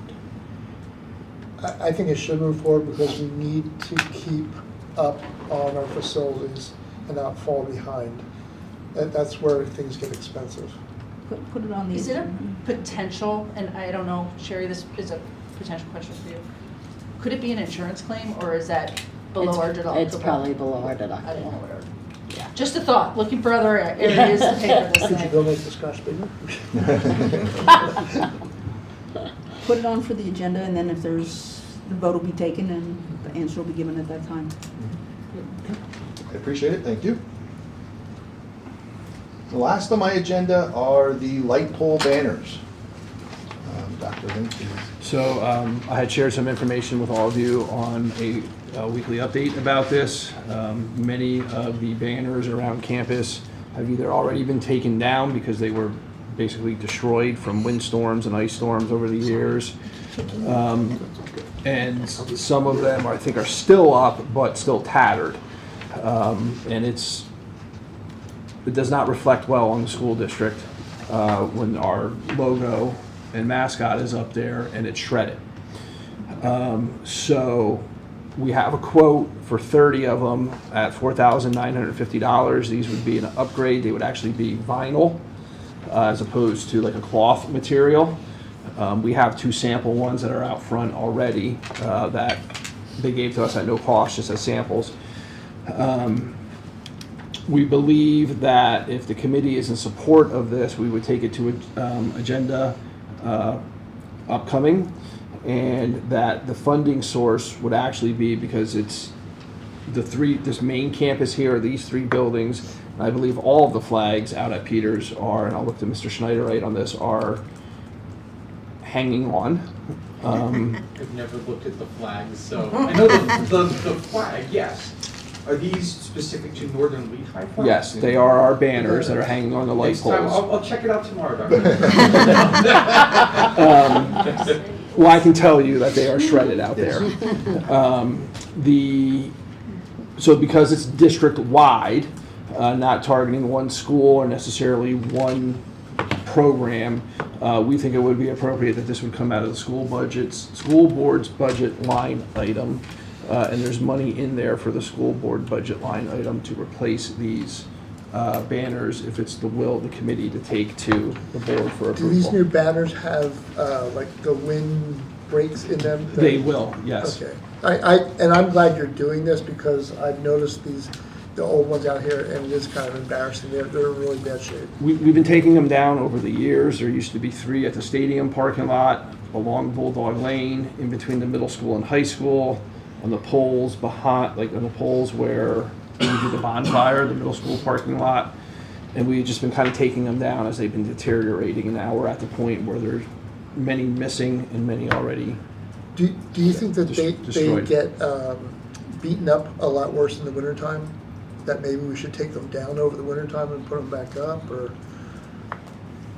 I mean, I don't really tell you one way or another if they would get beaten more over the summer than in the winter over the summer. Okay. I don't know that. I feel that, like Dr. Link said, or you questioned too, having the weather flaps is going to make a big difference. The new ones, I believe, are also vinyl instead of fabric, which I think is going to make a big difference too. Okay. They shouldn't fade. Same design? Are you changing the same design with the NL, with the No, bulldog? Mrs. Williams, everything will be the exact same. Yep. Same size too, like not any bigger? Same dimensions, same colors, same graphics, same lettering. Yeah, these are every picture. Dr. Lincoln, these are the ones for the flag poles, not like The light poles. those, light like the poles. light poles Yeah. down Bulldog Lane Yes. and the side ones? Correct. Is there, There's just throwing actually it out, one, just you won't be as able a- to see the side of it, but there's actually one right through the center window. similar to like they're doing like the heroes? Yes. Is that a new one? That's a new Is one. there a thought That's an that old maybe Oh, that's an it old could one. get opened up That to the looks good. community to Yeah, that's one of the have good ones. community members support Protected or by the tree. own that flag to reduce the cost? Just thoughts. The question, who's gonna do that, though? Who's gonna go out and do that, take the time? I know that, like, for the Ed Foundation, there's a lot of work to go out there and find people to. They do that for the borough. The boroughs tried that for their flags and Yeah, the they boroughs do. did not do so well with the public. That I I do mean, know. if we're, Look who you're if we're asking. willing to put $4,900 on right now, right, and we say, yep, we're gonna put it on the budget, why does it have to be all paid for up front by sponsors? It could be over a period of time, put it out there, people can, you could say it's $200, and then we put a name up. I don't know, I'm just thinking of different ideas of ways to help alleviate that, and is it too much work? I don't know. I think there are a couple community groups, Gail, who are currently out there who are soliciting money for different projects in the district, you know, and I don't know how well they're doing, but I know they're out there. So- Again, it's just looking for ways to help subsidize, that's all. Yes, I fully understand that. So this would be out of this year's budget. It wouldn't be next year. I don't know, I'd have to talk to the vendor about, in that particular case, each banner could be a different production, right? Because somebody's gonna wanna sponsor one, I'm assuming they're gonna want their name on it as well. And I don't know what that would do to the price point.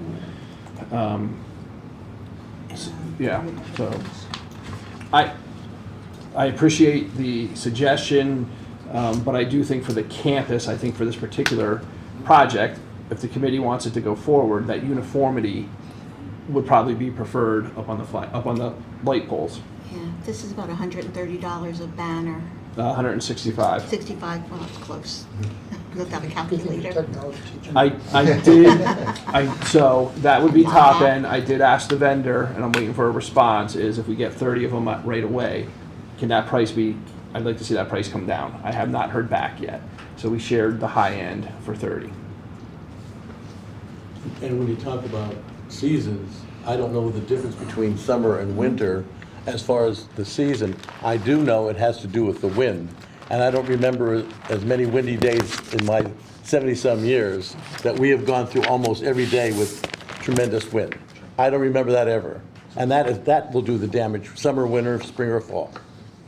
That's accurate. And honestly, the other major factor to deterioration is the UV rays, which are the summer. Correct.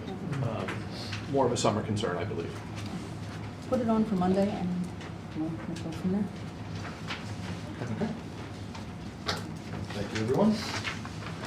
So I have a question, separate. Did a sub pump at the middle school fail? Yes. Is that being taken care of? Yes. Okay. It's on order. We just gotta wait for it to come in. And there, it was reported there was a smell, is that gonna be dealt with? I cannot verify that. I've been told that there is an odor. And again, I can't, at this point, can't verify if it came from the sump pump or if it's coming from something else. Okay. And that's it. So we'll close the buildings and grounds, go to finance, which is me, and we go to Nikki for the cafeteria update. Oh. So currently, well, as of April 1st, applications are open for various meal programs. So for our summer program that we apply for each year, or the past 4 years, and then same for our National School Breakfast and Lunch program. So currently I am working through, gathering the information I need to complete those applications, specifically with our summer feeding program. Starting last year, we are considered a closed site, so we are serving meals to certain summer groups, camps over the summer, specifically like extended school year. Last year it was STEAM camp, just ironing out the details of what specific groups will be serving meals to. So that's in the works right now. That application is due June 15th. I usually have it submitted way before that. And then for CEP, which is the program that we've ran now 3 years, it is based on students in our district that are directly certified. So there's something called Identified Student Percentage, or ISP percentage, and that is directly correlated with how many students are directly certified in our district. So each year they want you to take data from April 1st every school year, and then that'll determine basically deciding, do you resubmit an application and restart your 4-year cycle, or do you let your 4-year cycle coast at the current ISP rate or prior ISP rate at that base year. So we are in year 2. We did not renew last year to restart that 4-year cycle because our ISP percentage actually went down. So the number of students in year, I believe that was going from 24-25 to 25-26, the ISP went down, which basically means our reimbursement rate per meal that we get reimbursed from the state for how many breakfasts and lunches we serve would be at a lesser percentage. So that's what we have to weigh out moving forward. From now until our next finance committee meeting, I plan to put a spreadsheet of some sort together just to kind of pull some numbers together for that to calculate, is it financially best if we reapply to extend that 4-year cycle at the new ISP rate, or continue with our current cycle, which next year would be year 3. So we would have next year and the prior year for sure at our current higher rate. Sometimes you would think like that would just be the obvious choice, just write out the current, at the higher ISP, but depending on how, you know, that ISP goes down each year. You might want to like lock in, even if it is down, lock in that, you know, if that makes sense, not to get in too much detail for this committee meeting, but I can talk about it in more detail next time once I have more numbers to share. But so yeah, that's on the horizon, determining, you know, what we want to do there in completion of the CEP application. So that one's due the end of June, so there is some time there to look at numbers for that, and just to see how it would potentially impact our reimbursement from our federal reimbursement and our state reimbursement. And then, so either way, essentially what I'm saying is we are able to provide free meals again, universal free meals for all the students across the district. We just need to figure out, do we want to do our 4-year reset, or do we want to continue at our current cycle? But either way, like I said, we still are eligible for CEP again. So next year, the 26-27 school year, we'll be able to provide free breakfast, free lunch for all of our students, which I think has been very helpful for them. And then also I will be, well, I guess any questions on that? I know I didn't get in too much detail with specific numbers at this point, but any questions on that before I move on? So basically it determines what our reimbursement rate is. So if it goes down, you just wouldn't have as much money to spend on the food. Is that what I'm understanding? So yeah, for example, if we have like 44% of our student population is our identified student percentage who are all directly certified, there's a factor that the state comes up with that you can times that number by. So it's set at 1.6. So when you times that by 1.6, let's just say like for our current year, we have 80% of our meals that we serve are being reimbursed at the highest dollar amount per meal for both breakfast and lunch. 20% we get reimbursed at the paid rate, they're calling it, which is the lowest percent. So if you remember, when they're under the regular National School Breakfast and Lunch Program, not CEP, we had paid students, reduced students, and free students. So to factor in the reduced category, since we're not accepting income applications anymore under CEP, it's just solely based on directly certified students, that 1.6 factor that you times your ISP by is kind of accounting for that reduced section. So that brings us up to 80%. So 80% of our meals, like total meals served for the year, gets reimbursed at the highest percentage, and 20% then gets reimbursed at the lowest dollar amount per meal. So if you want your ISP to be as high as it possibly can. So potentially if it would drop to 72%, well then we're only getting 72% reimbursement back that year per meal at the highest level, and then 28% at the lowest level. So there will be like a loss of revenue potentially, but again, it's kind of all about like also extending our 4-year cycle where you're locked into that percentage then, because you know next year, if we reapply next year, it could drop even further than that. So you kind of have to weigh multiple factors when deciding that. Okay, thank you. So and then right now is when I usually, with the help of a couple staff in the business office, put together our beginning of the year package, just informational letter to families discussing, or announcing that we'll be CEP again. Also has some information about our food service policies, how to download the school cafe app if they would like to create a meal account for either themselves if they're a staff member or their student. And also information about if they feel that they qualify for any of those directly certified or programs that would directly certify them, such as SNAP, TANF, WIC, things like that.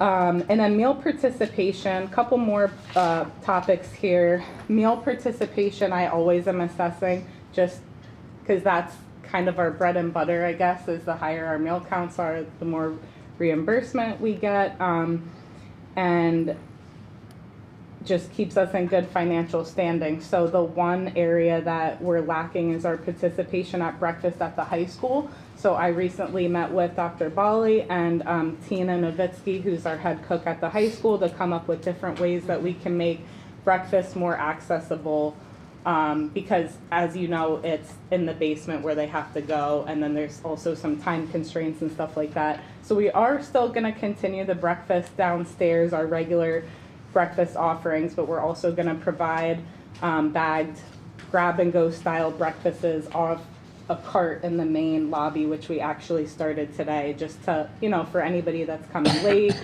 just as another way to be able to expose them to have the opportunity to eat breakfast. So we're hoping that that, you know, promotes our meal counts there.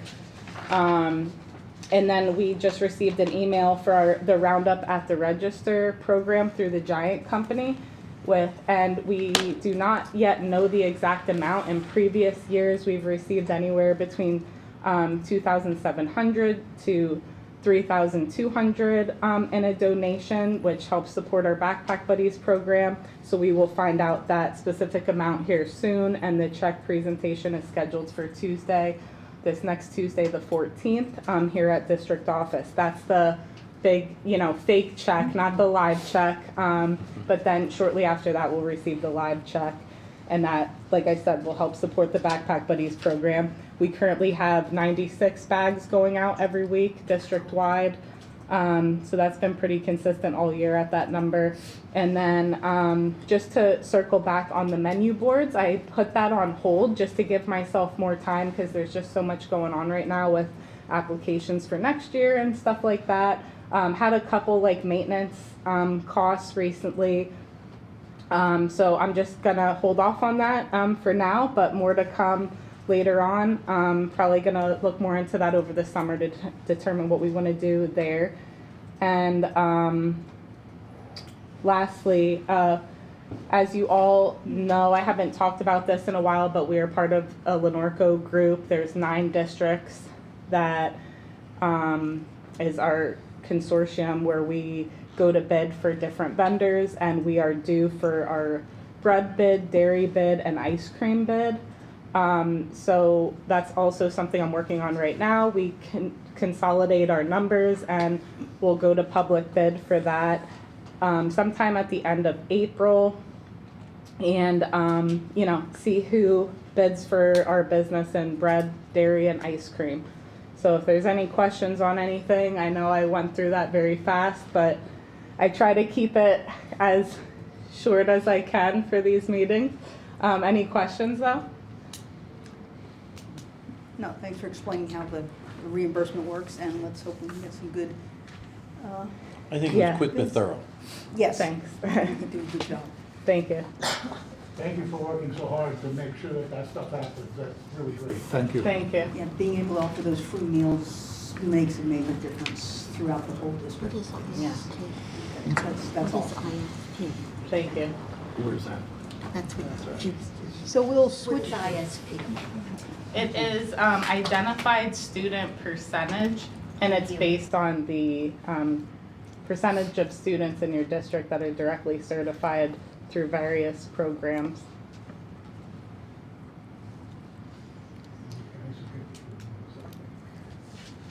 Yeah.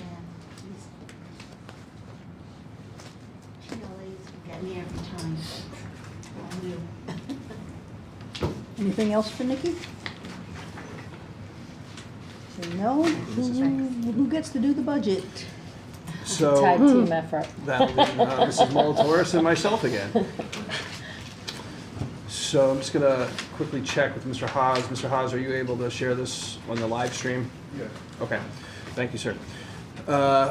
Okay, so again, tonight we're going to be discussing the proposed preliminary budget, reminding the committee tonight that at next week's board meeting, for us to be able to hit our timelines for public review, we'll have to make a decision on the preliminary budget, not the final budget. So This remains unchanged from the last time that you've seen it. The building level budget amounts are high school 161,400 and so on. This has not changed from last week and is extremely close to what it was last school year. These are the projected Act 1 index for 26-27 school year. The Act 1 index is 3.5. Northern Lehigh's adjusted is the 4.8. And then you can see where the index is projected to go in 27, 28, 28, 29, and 29, 30. Seems like it's going to be leveling off a little bit between 3.2 and 3.3. And then PSERS, again, this was the employer contribution rates as of June 30th of 2025. So as of 2026, they set it at 33.59. 27, they're projecting it to go to 34.12. 2028, 34.63, and 2029, 35.17. Okay.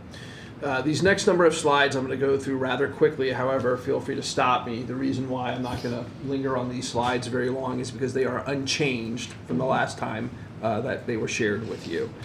So there's our district profile with our anticipated enrollment for next school year being about 1,607. I can share with you that currently we have, let's see here, I lost my notes. 36 students in total that are true Northern Lehigh students who are outplaced. That has also not changed. As of last count, and when this is as recent as this past Friday, we have 70 kindergarten students in the registration process. Of those 70, 52 are fully registered. All right, so we're still we're behind where we were last year with fully registered children coming into kindergarten. But we still anticipate that we're going to land somewhere between that 115 and 125 mark for the incoming class. However, if the trend doesn't change, it could be lower. It's way too soon. It's way too soon to know that yet. Do you have a bubble class? Yes.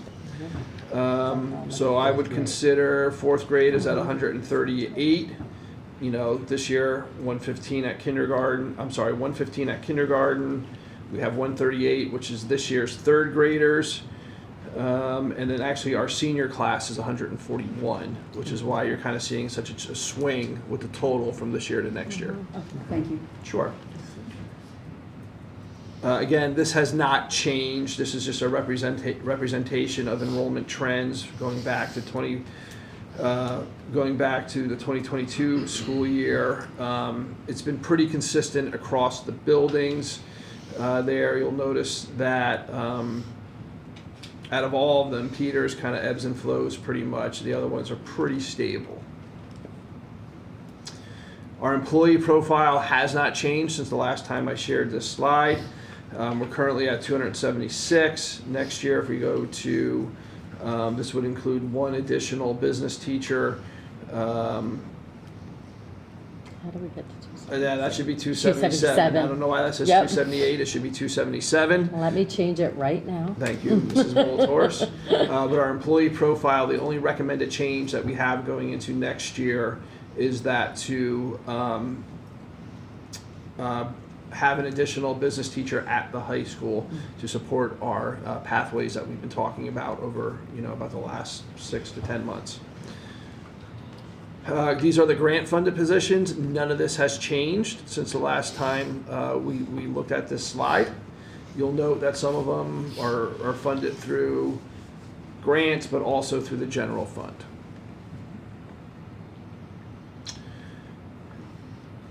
This also has not changed since last time. This is just showing you where we ended 24, 25 compared to, the prior 4 years. You can see that the blue line is, again, our revenue line, and our red line is our expenditures. So you can see how our expenditures are growing, and they're to the point where they're almost catching up to our revenues. Last year we put roughly $700,000 back into fund balance with being in excess of revenues. So we're really getting close to that gap now. And this is our fund balance trends. This was as of June 30th of 2025. So again, we had $18,566,000 in our fund balance at that point in time. Throughout the 25-26 school year, though, we did move $3 million out. You'll see that in another slide. So that is going to decrease that number down. Okay, for Northern Lehigh, Peters Elementary School, we were recommending status quo. We're not looking to change their budget from last year. Same for Slatington. Same for the middle school. And for the high school, we're looking to reinstate the business teacher position. So the cost drivers in this year's budget, again, it's always salary and benefits and healthcare. Healthcare did go up significantly this year, as our other school districts within our IU program and part of our consortium also has noted. Ours did increase over 17% this year, and our PSERS did increase as well. CLIU special education costs also grew this past projections for this upcoming year. Business position at the high school, as Dr. Link stated, we are looking at adding that position back in. And charter cyber schools, that we kept in the budget as status quo, although the district is paying less money out. Had the funding stream changed, the process changed and how to figure that out. Every year, cyber charter schools continue to go up, though, because it's based on your expenditures in your budget. So although it was a relief, eventually that relief is going to go away. When I did the projections on how many students we currently have enrolled this year, taking into factoring out those seniors that are going to be retiring or graduating per se, and no new kids coming in, but the projection on what our 25-26 budget was, because that's what you use for the PDE 363 to figure out your rates that you will pay next school year. I'm only still seeing about a cushion of $31,000 in there. So if one special ed student goes into there goes all that cushion that we thought we had, and that's even with a bunch of seniors leaving. I think we have almost 14 or 15 students leaving the program, but if there weren't that many special ed ones, and then again, as our costs increase, the money's going away. So, maintenance repair costs and utilities, we've seen a growth in those, obviously with what's going on with oil and heating, and hopefully we're going to get those bids in before too long, which we could possibly make an adjustment in our budget. And then repair for just things that are constantly seem to be breaking down lately. So we put a little bit more of a cushion in his maintenance repair budget so that we have that set aside. And then of course there's always the threat of those house placements and those students with great needs coming in that we have to educate them. So. Two quick questions, Sherry. What does a full family medical benefit cost? Will that cost next year? Do you have that number handy? Medical and dental for a family at PPO2 is just over $40,000. $40,000. Mm-hmm. Yep. 40,000. Okay. Yep. And the other question, I look to Mr. Mann, are bids, are people still delivering their fuel oil and stuff with increased prices? There's no problem there? Yep. So the end of the month, we should be receiving from KPN our fuel amounts. Usually comes in April 29th. We'll have a day or two to look over it. They will give us these are the winners, usually around May 4th, 5th, I'm not sure, usually a Tuesday. By that following Wednesday, by 3 o'clock, we have to make the decision. But when it gets closer, I'll definitely have it in a Friday update. Okay. Because I know one year they walked away with, if you remember, when fuel oil prices went up, they said, can't do it, goodbye, and they just walked away and we were stuck. I believe it was last year, they gave us an early warning thinking that fuel prices were gonna go up, and we lucked out. They kind of stayed the same. I'm not thinking we're gonna see that this year. So far, we're okay. But again, I don't know. It all depends, having that group of schools all volleying for the same amount. may keep that kind of a little bit lower, but again, I can't give you a definite or not. Okay. Mr. Green, our PPO2 family, which is our best plan, is $40,566 for medical and $1,184 for dental. So the two of them together are just right around 42 million, or 42 million. No, $42,000. Okay. Feels like 42 Way million. too many zeros. 42,000. I was getting upset there. 42,000 for medical and dental. Yeah, Okay. and that's our best plan. The Yep, other I ones are slightly understand. a little bit less than that, but yeah. Yep. Mrs. Dada, can I ask on the specialized education cost? I know we added the middle school Life skills? life skills. Are the costs from the IU, is it because we can't service those students because of some reason we don't have the space, or they're need more than we can provide? I know there's lots of issues. I Not think issues, when- that's not the right word. No, I know what you mean.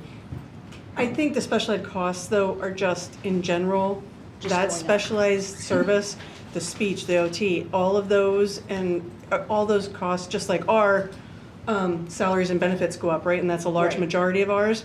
The IU is the same. So Most this of isn't your, maybe students, like, we have more students in there. This is maybe, to your point, the cost of that service. That Right. is something we don't. is just Thank you for the increasing, clarification. sure. Appreciate it. That makes sense.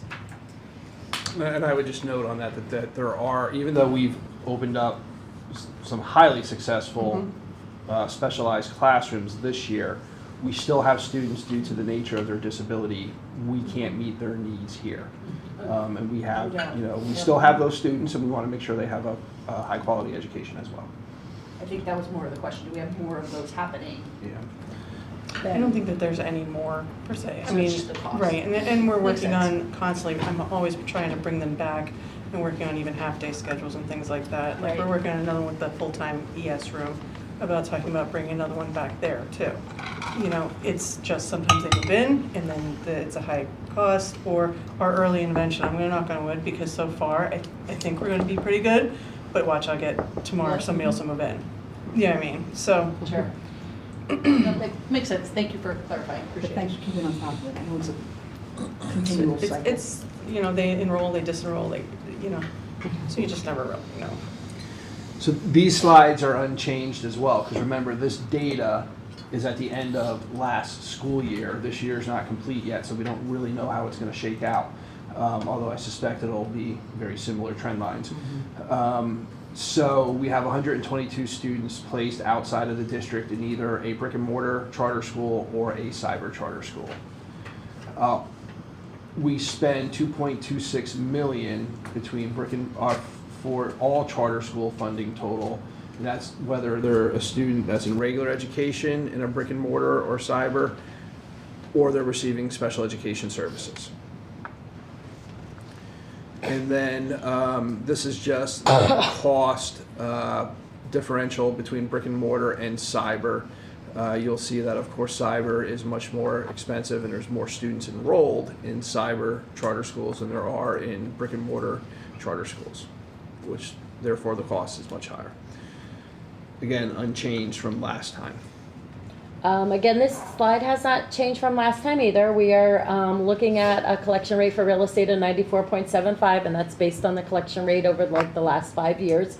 I am using that collection rate again for 26-27. And again, the board passed that resolution not to raise taxes over that adjusted index of 4.8. So therefore, we didn't need to pass a preliminary budget earlier on in the year. We could literally pass it by May, but we need to pass it by April so that we can we will not need a special board meeting in June in order to pass the budget, because you have to let it sit out in the public for 30 days. So I'll be able to process it after Monday night's board meeting, and it can sit out in the public for 45 days or 50 days until we get it passed in June. But it'll be plenty of time to sit out there. Federal revenues were budgeted at what was in the 25-26 amounts. which was a decrease over 24-25. And then the state revenues were budgeted a slight increase over the 25-26. So basic ed funding, I added approximately about $115,000 in additional revenue. Special ed, I did $40,000 in additional revenue, and then the Ready to Learn block grant. Our new base for next year is $372,616, and there's additional adequacy funding we are proposed to get at $25,992. And again, that tax equity funding continues to keep being added to us, which is $24,008 every year we're getting for tax equity, and we use that to offset our debt service payments. But since the state hasn't passed the budget, none of those numbers are certain yet, is that correct? Correct, but Ready to Learn has been pretty steady over the, basic ed and special ed are the two that really are the ones that are kind of up there in limbo. We won't know until they pass the state budget. Correct. Next year. I'm sorry?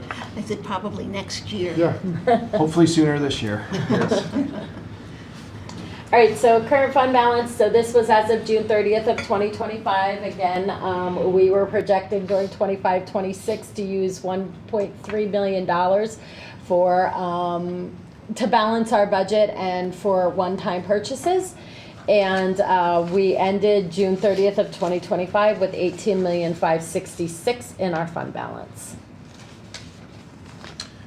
Okay, this slide is unchanged except for the very first line. As we reviewed this again, we realized that that first line is actually a mistake because our portion of the funds required for the flooring project, which was brought to us through the Public Schools Facilities Improvement Grant, we actually have that designated in the Capital Reserve Fund, which was just approved. So that should, so if you can kind of see the strike through on there, that is not going to be part of this year's upcoming budget, that first line there. Okay, so that, it doesn't mean it's not going to happen. It doesn't mean that we're not going to spend that much money. All it means that it's going to come out of that designated capital reserve fund, not the fund balance. Right. Okay, so we apologize for that mistake since last time, but glad we could correct it this evening. The other items on there have remained unchanged. Mm-hmm. Now, there was a conversation tonight about, using some of this year's money that was already in the budget for the water filtration at Slatington and the high school to cover the cost of Slatington, which then means that the water filtration for the high school would need to show up in next year's budget. So we do have that listed there. Why do we have Peter's furniture replacement twice? Which one? Peter's. The Peters? Because they all get $100,000, but we divided over 2 years. So they're getting half the furniture. Correct, in 1 year and then half the other, and that has been our process. Slatington Elementary got half of theirs this year, they get the second half in 26-27. Okay. Yep. Can you talk about that a little bit? I hear a lot of people like, oh, why do you need all this new furniture? Why do you need all this new furniture? Can you comment on that? The majority of the furniture in these buildings, I suspect, well, maybe not the majority of it, but much of it was placed in the buildings when the buildings were built. We have furniture that is very old in these buildings. We've done some replacements over the years, but much of it is it's outdated. It's not conducive to necessarily teaching. So for instance, we've tried to do a lot of upgrades at the middle school last year with flexible seating in the library, in the classrooms, and kind of shifting away from traditional desks to actual, like where students can sit at small tables, tables that we can bring together or move apart as needed. So we're over the years, and if you recall, furniture replacement has been on this list probably for the last 8 years, and this is the first time that we've actually kept it in and moved on it. And we'd like to continue that process. So a lot of the furniture in the buildings is very old at this point, and it's not conducive to how we instruct currently. What, I mean, so are you saying 2028, we should be, 2028, 2029, will we be caught up? Or is this going to be something every year for the next 50 years? Or No. You know what I'm saying, like how long is this going to take? Sure, so it's going to be a process, and this is going to go into the 2030s, right, until we're done with everything. Okay. But then we should be good for a while. But I want to be very clear on this. This does not mean, by no means does this mean that every single piece of furniture is being replaced in this site. Okay, yeah, that's not what that means. So the principals have a responsibility to be strategic in how and what furniture they want to replace in their buildings, which furniture they want to continue to use. Yep. But is it more the desks for the students? Or are we looking at bookcases or fancy chairs? I mean, are we focusing of the students sitting at the desk? That's what we're replacing. So far, the majority of it has been the desks and the tables and chairs. We are allowing principals to bring forth their recommendations. It still has to go through approval. Okay. I'd be willing to bet that there are some desks at the middle school that I sat at in 1981. So. Mine's still out of Peter's. Yeah. I want to say, Tim, I have been here for 25 years and have been through a high school renovation, a middle school renovation, and a Slatington renovation, and did a lot of the bond work and everything with that. And during those times, I don't think there was any money put aside for furniture when we did those things. It was all like, let's get the building up, but then the furniture was an afterthought. And I think it's well needed and what we need to give our students the best that we can give them for a learning environment. So estimated fund balance ending June 30th of 2026. So my current projections, I am, as you saw on that other slide, I was in the neighborhood of 1.32 we were going to need to use for those one-time purchases. I figured out about 1.26 is what we're going to end up needing. And we did $3 million in the CR. So I'm estimating at the end of June 30th of 2026, we're probably going to go from 18,566 in our fund balance to 14,306. But again, keep in mind, $3 million of that is over in the CR. So we really didn't lose that money or use that money. It's just sitting in a different bucket.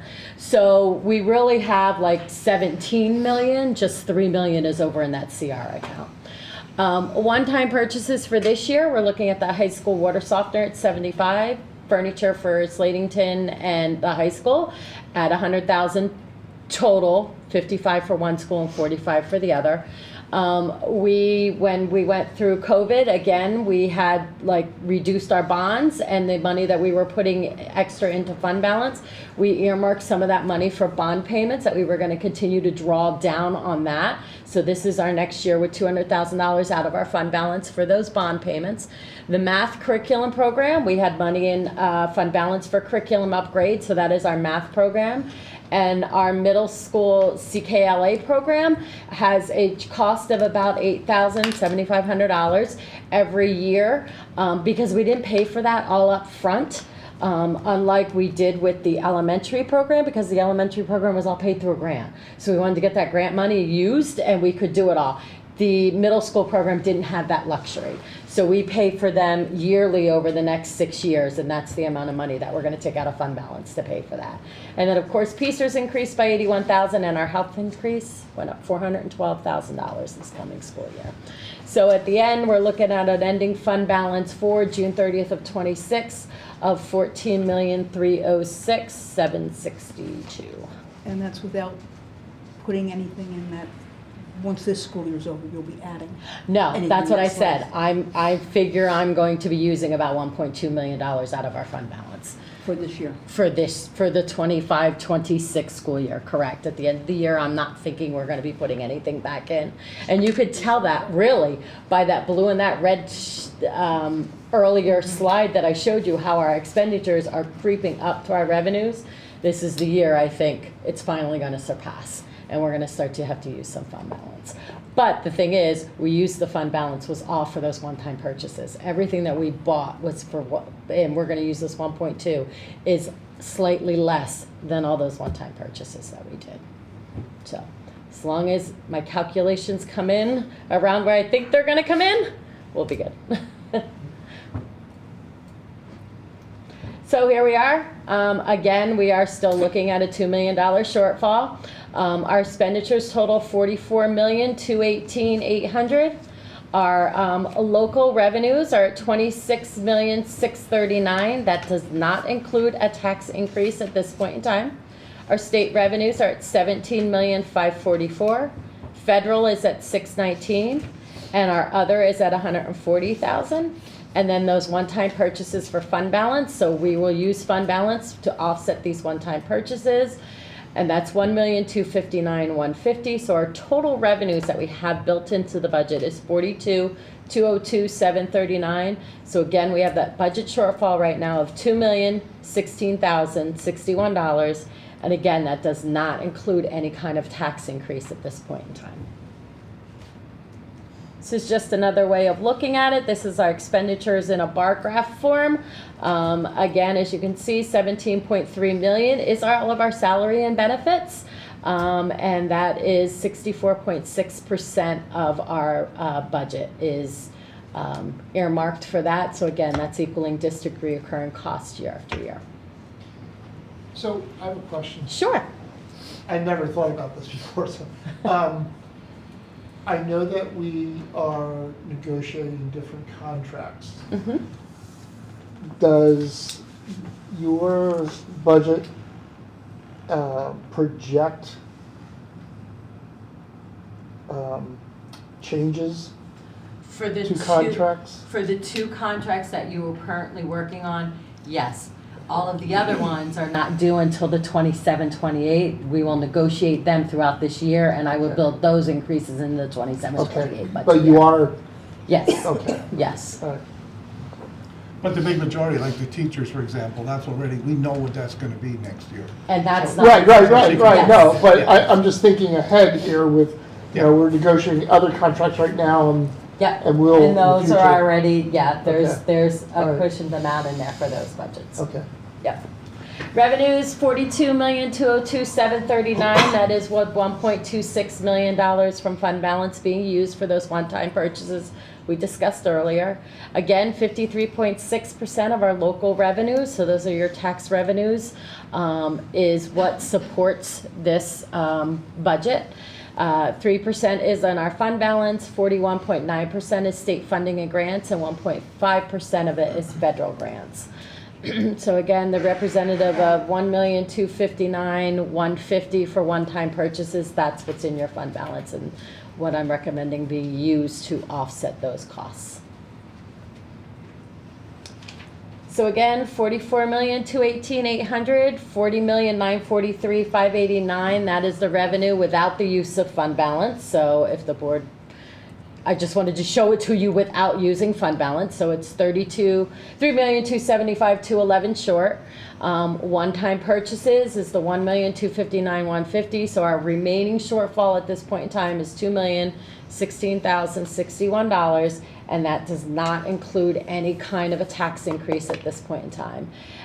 Estimated fund balance in 26-27, if the district utilizes the $1,259,150 and that comes out perfect and we needed to use all that money for that, our fund balance will be down to $13,047,612. And if the board would decide we're not going to do any kind of tax increase and we're not even going to consider that and we want to take everything out of fund balance, you'd be looking at a little over $11 million left in fund balance at the end of the 26-27 school year if we did not do any form of a tax increase. In your opinion, if we took money out of fund balance to pay ongoing costs, as your last sentence suggests, that would mean what, about 3 years we're totally out of fund? Maybe 2 years we're out of fund balance? 3 years, 4 At years worst at case- the most. Worst case scenario? Yep, you'll be out of fund balance. Correct. And then what? Then you're cutting programs, you're cutting professional staff, all staff across the district. Yeah, that's what it'll come down to because you saw that's where your costs are. 64% of your cost is in salary and benefits. Thank you. You're welcome. So real estate tax increase prior years is showing you where our preliminary budgets were passed in prior years and where they ended up as a final. So 26, 27, again, our preliminary is our adjusted is 4.8. That is the most that you can do at a preliminary. And then where the final will shake out, we will decide that, the Board of Education will decide that in June when we pass our final budget. And on Monday evening, we'll decide where that preliminary is going to be set at based on what the Board of Education approves as passing for the preliminary budget. So again, what does our tax revenue projections look like? So again, the district can raise 4.8% is what our adjusted index is. But again, we have this thing called an equalization of mills between two counties.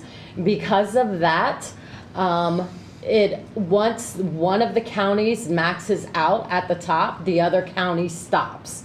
So Northampton County, when they max out at 4.8%, Lehigh County maxes out at 2.997.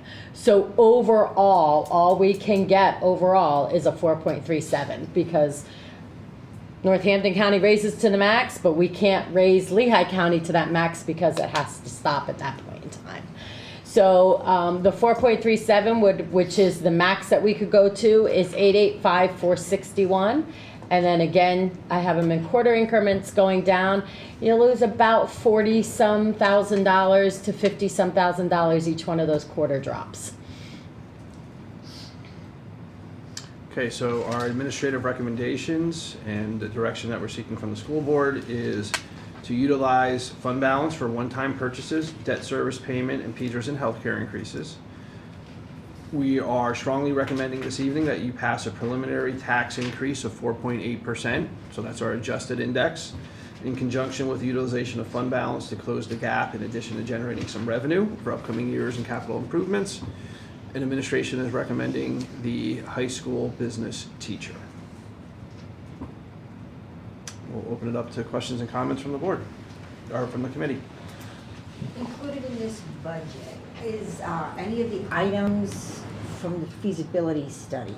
Are those items included in here? Like, you know how we were, all those red marks and the yellow marks, are any of that included in this budget to start tackling some of those issues? So many of those are included in the capital improvement 10-year plan, Okay, so which is that's that other $3 million pot of money. Okay. And those are some of the more structural type improvements to the facilities, okay. not necessarily things like furniture. Right, okay. Or can't even think of the other ones that were up there. Certainly not things like furniture or any sort of employee type costs. Okay. So yes, but different pot of money. It's not listed. Yes. So everybody. So that would be the that 10-year capital improvement plan, Okay. which we're working with for Alloy 5 to set a list of priorities. Okay. All right. Good question. So if I understand, your budget's about 2 million short, right? If we raise taxes to the maximum, that's like 800,000 or a little more. So we're still $1.2 million short, is that Yep, correct? that is We're correct. $1.2 million short, even if we raise taxes to the maximum, Right. $1.2 million. Yep. And you take that from the fund balance. Or you could, but we're already taking money out of the fund Well, balance, if yeah. if we're short 1.2 million, it's got to come from somewhere. Exactly. Yep. And we do have, there is some revenue from the state that we don't know, like I didn't max it full yet. So, there's not a lot, got $112,000 in additional if they give us everything. They haven't in the past, so I doubt that they'll probably give us everything this year. But there is means for that, and we also have May and June to see again where other revenues are coming in at, and if if my 1.26, which I'm figuring on right now, ends up being $1 million, and we're going to leave a little bit more in fund balance than what was currently in there, what I'm currently projecting at this point in time. Do you project, I know you have investments, some of the amounts, do you project how much you're going to gain on those investments? Yes. So I took that back by about $200,000 this year for that very reason, because the way the economy is going right now. This year, they're still talking about, when the feds meet, that they're going to raise it again. And if that happens, that means your investments go down. So I did a little bit more conservative. I still have almost $700,000 in our budget for revenue increases for investing. And I do actively invest, so, yeah. So that will help, should help us with our shortfall. Is that what you're saying? No, it's already, it's already in there built in. as a Already revenue built in. item Okay, built that- in. That's what I was getting at. Correct, Okay. yep. Is that the National Bank that does it? Oh, I can't say that. The what? Nothing. I couldn't say National Bank. That's not fair. So this evening's presentation was informative, and we're happy to continue to answer any questions. Monday evening, there'll be an agenda item on there where you'll need to give direction to the board on what you want any tax increase to be, or no tax increase. You really, so from 0 up to 4.8 is your range. And then that will help us to, one, meet the timelines for the public posting, but then it also gives us time to continue to refine what that may look like until you actually have to vote on the final budget in June. Will you, on Monday, I know you've done this before, brought a scenario of how much more a taxpayer will have to pay per percentage? Sure, I can do that. I can do that for Monday evening. However, I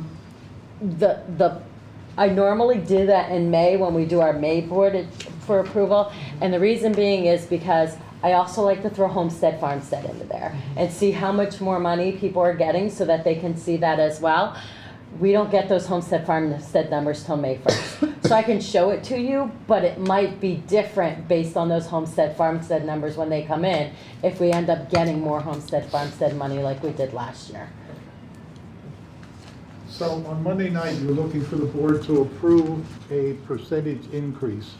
And they're not looking for the board to say, I only want a 1% instead of a 4%, therefore we should cut this, this, and this. You're not looking to go that deep. Correct. On Monday night, you're just looking for a preliminary Right. tax approval, not how we're gonna make up the rest of the money. Right. If we don't approve that kind of tax increase. Correct. At this point in time, the preliminary is just that. The preliminary sets the bar on the highest it can ever be. And then the board can only work down from that. So the recommendation is really pass it at the highest amount because it gives you the ability to break it down to however far you want. Don't cap yourself at, we're gonna do a 2% right now because then you really cut yourself off and said, 2% is the highest we can ever go then in June. So just give yourself that room to play around in there and be able to play and say, knowing that that 4.8 may not be what you settle on, you can then chip it down and chip it away, and that gets approved at the But you June don't want board to play agenda. on Monday, you just want to set an amount and not determine where that may or may not come from. Correct. That's the Exactly. direction you're looking for. Yep, yep. What we want to pass that preliminary back, and then we will work on refining it by that June board. We'll work on it again in May, we'll refine it then for June. Thank you. Yep. Any other questions on the budget presentation this evening? Okay, thank you. Sherry, thank you for all your hard work. You're welcome.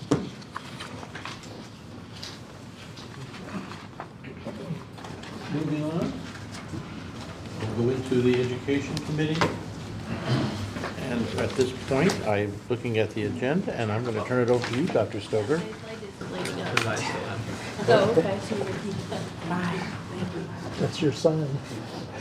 Are you off? You should be, yeah, you should be Yeah, I good. have nothing. Can you pass that down to Dr. Stover, please? It's a little warm. Thank you. The fried egg on that. It's gonna get worse. Yeah, usually this one is like, cause he usually keeps one like No, I got it. Sorry, just waiting on the green light.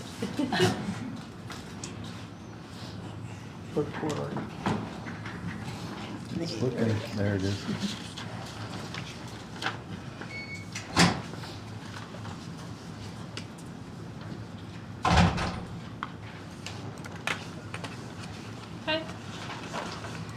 Good to go? Good to go. All right.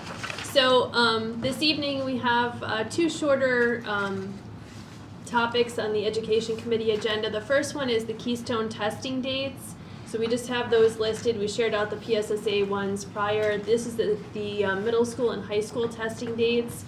So Keystone exams at the high school, literature will be on May 12th. They test in both the morning and the afternoon for the 2 modules. Biology on May 13th, Algebra 1 on May 14th, and then the makeups will be through May 22nd. Middle school only gives the Keystone and Algebra 1 as it's an end of trigger course. They test over the course of 2 days in the morning, so that'll be May 19th and 20th, and then again, makeups will occur through May 22nd.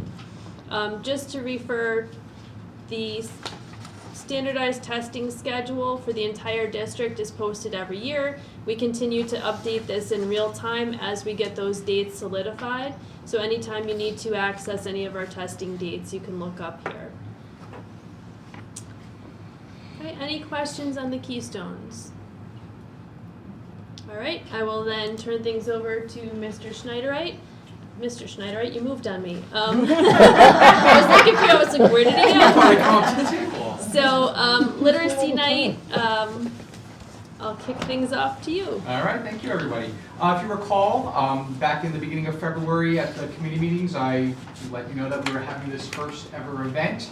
I'm here now to report on how it went and some of the data that came from the event. So the purpose of tonight is going to be a short presentation, but I'll just remind you of the purpose of the event. Again, share some of the pictures and sort of the highlights of the event. Share again the data from parents and how many people came to the event, and then of course any feedback you might have. So you can go to the next slide, please, Dr. Stoker. So our goal, as a reminder, is we wanted to give students and families tools that they can take what we're doing in school home with them. Oftentimes in my discussions with parents, they're always like, oh, we would love to be able to help, but we don't know what to do. So the idea was we want to basically have our amazing educators working with students, but also giving back to families some of those tools for themselves as well. So we had 8 literacy stations set up, led by teachers and paraeducators. At each of those stations, there was an activity or a game that they got to play or engage in. And again, with each thing that they engaged in, they got those materials to bring home. So we didn't give them the tools to create their own, have the hopscotch we have, it gave them sidewalk chalk so they can go home and make their own. So we also had, on top of our educator-run stations, we had a storytelling station run by the Slatington Public Library, a technology station run by a teacher showing students and families how we can engage in our devices at home for their benefit.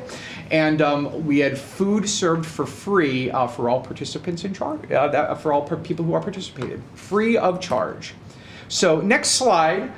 First, just here's some pictures of the event. On the left is the dream team. That's Amanda Bayshore, Kara Richardson, and Josephine Pfluger. They're our reading specialists who've been working behind the scenes with me for pretty much the entire year to plan the event. On the right-hand side is not every educator that was involved, but those were the people who came after school leading up to the event. We probably had an additional 10 or 15 teachers and paraeducators at that time show up to start manning the stations. Basically, if you had kids, you probably went home and fed them and then made arrangements to come back that night. Some were able to stay, but I was able to snap a picture of many of the educators involved. So there's a picture of there. Next slide has some pictures of the event. On the top left is just the gym where the 8 literacy stations were. You can see on the right-hand side some of our teachers, Mrs. Bigley and Mrs. Schuster running a station, Ms. Perkowski with some Peter's Pups, our Mr. Krychek and Mrs. Hedgedis serving some amazing hot dogs, and boy, they love that hot dog station. And on the bottom left there is Mrs. Fedorcha running our public library storytelling station, which we had set up on stage. So next slide, please, Dr. Stoker. So here's the data from what we know about the event. Going into the event, we knew that there were going to be 123 people show up. Those are the ones that basically over the month of me asking, please let us know if you're coming. We want to plan the food. We want to plan the stations. It turned out to be, of course, a lot greater than that, which I expected. It's probably on the low side, but we know that 175 students participated and 195 adults. Does it make sense that there were so many families with like 3 adults and 1 student show up? So I think what happened is they just said the Peters students, but if they had older siblings come, they didn't necessarily note them that they were, participating as well. But, again, right around 400 people. So, it's, just under there, but 380, I believe it is. But I'm guessing it was around 400 or above throughout the entire event. Throughout, we basically, as an exit ticket, we asked for everyone to take a survey. We had 32 respondents of the, close to 200 adults that were there. So on the right-hand side, we asked them some questions. On a scale of 1 to 5, and a Likert scale, 5 being, the highest, 5 stars to 1 star, rate your child's experience. The average of all 32 respondents was a 4.6 out of 5, with so many giving that perfect 5 score. Rate how valuable the learning experience was for you as a parent or as a family member.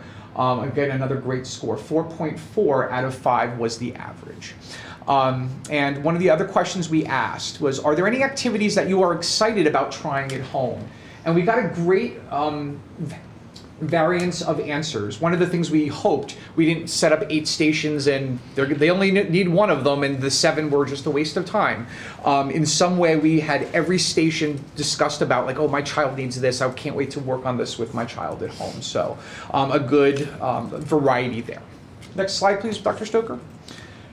So obviously we asked for feedback. The feedback was overwhelmingly positive. Terms such as fantastic, phenomenal, well done. There was like a 3-paragraph essay written that basically said that it was the greatest literacy night they've ever experienced, and they've been an educator for many, many years. So fantastic.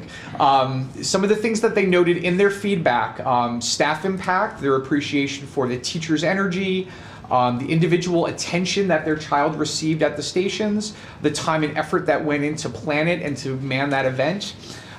They noted some positives with the event design. The stations were described as engaging, varied, appropriate for the students, which is obviously one of our goals. We don't want to make things too difficult. We wanted them to go home with real valuable tools. And some of the additional things that were noted, they loved the food. The library participation was brought up often. I believe they had somewhere between 20 and 25 new families sign up for library cards just that night. The story time space with the library, as well as the organization and the setup of the event. We asked them about any concerns or feedback they had. The most common feedback related to the amount of people that attended, which resulted in longer wait times at stations. I put here that it highlights the strong turnout, but provides some direction on ways we can look to adjust in the future. We basically, if you figure it, we have about 370 people at Peters Elementary School on any given day with a full teaching staff, and we brought them in for 3 hours at night. It had about 400 people. So more people than we have in a school in a day, with volunteer teachers in the evening. So with that, you're going to have some lines, but we're going to look to sort of adjust things. But I think I would rather have that as the only concern brought up. So on the next slide, Dr. Stoker, please. I do have just a quick thanks just to remind everybody, there were teachers basically who volunteered their time this evening, and many of them that, again, threw their heart and soul into this event. Again, a public thanks to the Slayton Public Library and the CSC. They both manned stations, again, to sign up for library cards, to share information about our Head Start program that occurs within Peters Elementary School. To our high school volunteers, we had, I think it was 7 high school volunteers come at the beginning, near the end, or for the entirety of the event, to help set up, to help run stations, etc. And to our donors, we did receive close to $300 in local donations for food and beverages to help us provide that free to families. So that's all for my presentation. Back to you. I know Mrs. Williams, I did want to give a chance for any questions or feedback, but I know you had a chance to attend the event, so I appreciate that. I'm not sure if you had any direct feedback. It was a wonderful event, and I I think it's gonna get out, and you're gonna have more people next year. So, I mean, that's a good thing, but you're right, you're gonna have to think of some ways with the long lines and where, I don't know where you're gonna put everybody, but like I said, it was wonderful. I was amazed. I also liked, like you had high school students helping. Like, everybody was engaged, I can't say, it was just good. It was awesome. I enjoyed myself. I'm glad you were able to make it. Thank yes. you. Anybody have any questions? Anything? No? Okay. Glad it was successful. Nice Me too. article in the Times News. Yep, a very nice article. Yep, thank you. It was nice. All right, thanks everybody. That's it for me, Dr. Stroke. Is there any questions or anything else anybody would like to ask? Thank you very much. Great job. Thank you. And I will move on to curriculum. Thompson. Excuse me, lost my voice there. I'm going to turn it over to Mr. Pine. All right, thank you, Ms. Thompson. So I actually don't have anything to project, but I'll put the agenda up once this clicks through. One second here.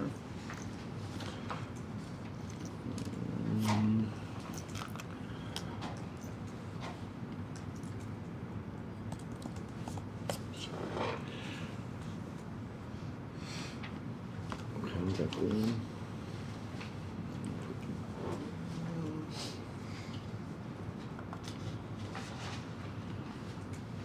Okay, so I'm just going to give a pretty brief overview tonight. I know we've been talking a lot lately about the math program selection. I just want to give you a quick update. So we've signed the agreement with Thinking Math and Novomat. I've already had a couple of meetings with the sales rep, but then also with who's going to be our customer service manager. She's going to also be our professional developer, Marnie Reed. She worked with us through the entire pilot. She's amazing. So we've already been working on plans through the end of this year for those teachers who want to, because we're able to offer these as sort of voluntary options for teachers or opportunities for teachers to get some preview of the program to hopefully reduce any anxieties, make people feel very comfortable and ready as they go through the summer and into the next year. So by the end of the 25-26 school year, we're looking to do an intro overview with the teachers. And we did survey the teachers, and we came up with two that seem to be very popular among them of the options. One is in early May to do something that's sort of attached to a faculty meeting that would then allow them to leave with sort of a menu of experiences they could bring into the classroom this year. So nothing that's tied really heavily into curriculum, but there's more about the strategies that they'd be using next year. And then the other one is right at the end of the year, so that way if teachers want to, leaving the year, if they want to review anything over the summer, if they want to look at anything, they'll have an overview before the end of the year. None of this will replace the full, robust professional development that we paid for. This is all from the company pro bono, just to make sure that our teachers are comfortable and ready settling into the summer. I'm also going to plan in, and this will be created by me, a physical materials overview opportunity, which will come in late July or early August for the teachers so that they can get in, they can situate themselves with the materials, with the manipulatives, and all the other fun stuff that comes with the program, and they're ready to start the year. And then in fall 2026, starting in August, we'll do full onboarding in August, and we've already scheduled out our first set of coaching sessions. You'll remember that in addition to our structured formal professional development, we also have a number of days throughout the course, I believe it's 23 days throughout the course of the contract, in which a coach, which will be Marnie, will come in, will observe our teachers at times, will model lessons for them, will work with them on refining practice in order to be successful with the program. And we've got the first 2 days of that scheduled for the week of the 21st to the 25th. Teachers have been given resources now, so we did get them early access to all the digital resources. That came in last week, so they can go through any of the materials they want to between now and then. And even in the upcoming professional development days, there are sort of windows of time where they'll have available just to informally do that, to go through that. We expect full material delivery by the end of July. They are doing a reprint on all of their materials, so we won't be able to get it earlier than that. They expect all their materials to go out in July. We're kind of of getting the informal second edition. Actually, the way the company works is they just update the materials. So right now with CKLA, we're in the second edition. We're locked in the second edition, even though there's a third edition out, right? That's not how they operate. As they update the program, if they find room for improvement, we will benefit throughout the course of the contract from those updates. And then the last thing is plagiarizing on or I guess just taking advantage of the wild success of the literacy night. Mr. Schneiderite brought this up early on. Hey, why don't we do a math night that sort of like matches along with that? I'm really happy I got on a call with our sales representative, Rob, and Marnie. And one thing I said to him was, I was like, hey, can we do something in the fall for the parents? They lit up. It was like I just told them they were going to get 2 Christmases this year. They said one of their favorite things to do is to do these family nights. And they started listing off what that might look like. And it was a 1-to-1 match to what we were talking about as our vision. So having them do a presentation of the program, something that just sort of like gives the parents an overview, but then also doing math games and doing some various inquiry-based games and things like that, sort of like we did with literacy. I'm sorry to say this as a former English teacher, but I actually think math games are going to be even more fun than literacy games. So I'm really, really excited about the math night. We've got our work ahead of us to sort of figure out how to get this together. I know that the team at Peters put that together over a long period of time there. We're on a tighter deadline with the loss of time over the summer. But I think that's going to be another great opportunity to bring the community together and bring our families in to have them understand a little bit more about what their students are learning and what we're doing. That's my update on the math program. Any questions? Anything on the second? No. So I'll get to that. That's actually a separate part. Oh, sorry. I didn't want to move through too quickly. But I mean, anything about the math program specifically? When is the middle school getting their materials? So the 7th and 8th grade program is currently being finalized by Thinking Math and OMAT. So the decision that we made by not going with iReady was to now wait through this year, because they're going to finalize 7th and 8th grade throughout the course of this year, examine that next year, right? So we'll have it K through 6. The 6th grade actually will give us a pretty close idea right up front of what that's going to look like in 7th and 8th grade, just because the design of the program does shift a little bit in 6th grade, like it does in a lot of programs. But then also in 7th and 8th grade, we've already worked out with them, we'll be able to do not a full year pilot.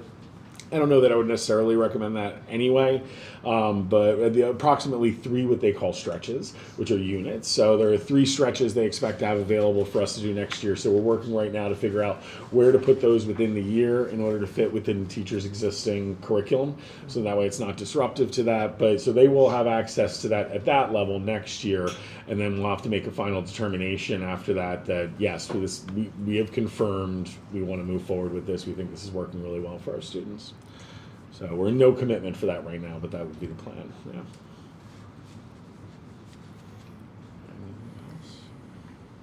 Anybody have any other questions, concerns? Okay. This next one's even easier. It's very short, but Merlin Mind, I mean, I've put this in the updates a few times now. I know we talked about it like a million years ago, last year, I think, because we were waiting on that grant funding to come through. It did come through. We've got it out to just over 50 teachers right now. We're getting a lot of excitement and enthusiasm from the teachers who are already using it. So much so that, and the impression we were getting is a lot of people just didn't understand it. So we are actually on April 17th going to be doing a brief PD for everyone, just to make sure that everyone gets exposure to that. We're finding it like it has a lot more functions than we originally thought, and our original thought was just the simple function of untethering a teacher from a workstation and a computer so they can be around the room made it worth it. You know, it was a free program for 5 years to be able to run it. But right now we're finding out there are even like cooler functions with some of the AI capabilities and the abilities for the teacher basically to just use the remote, speak into it, have a web search come up, be able to pull up videos and things like that. So some of the more off the cuff things that might come up in the classroom, rather than simply being able to just navigate between Canvas and some of the other, applications that they already have open and available. So on the 17th, we'll be doing some more professional learning with that. And I hope by the end of the year to be able to provide you with a little bit more of an insight as to what it looks like in the classroom. I've been trying to be respectful to the teachers who are trying this and are sort of nervous as they're working through it, and allow Ms. Variana, who's been amazing through this entire process, to work with them, to coach coach them to sort of build up that confidence so that I can get in there. So all the reports I'm getting about how great it is are from her, but I trust her judgment implicitly. Like she works really well with her teachers. And that's all from Maryland Mind. Any other questions or comments? Oh, we win. We didn't do very long. Yeah, we're good. Nice job. For once. Turn it over to Mrs. Williams. How did Mrs. Williams? I think that was I think that was a challenge. Okay, we're gonna open up. 2 hour scotch. We're gonna open up the Community Relations Committee meeting, and Mrs. Delgado? I did.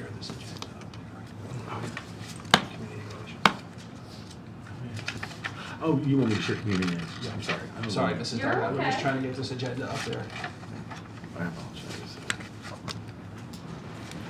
Nothing problem. I did put together kind of a quick PowerPoint, nothing like everybody else's, but I don't have to share it. I wanted to, this was my first year putting on the fair, and in talking about it, one of the questions at one of the committees was, does any other school do this?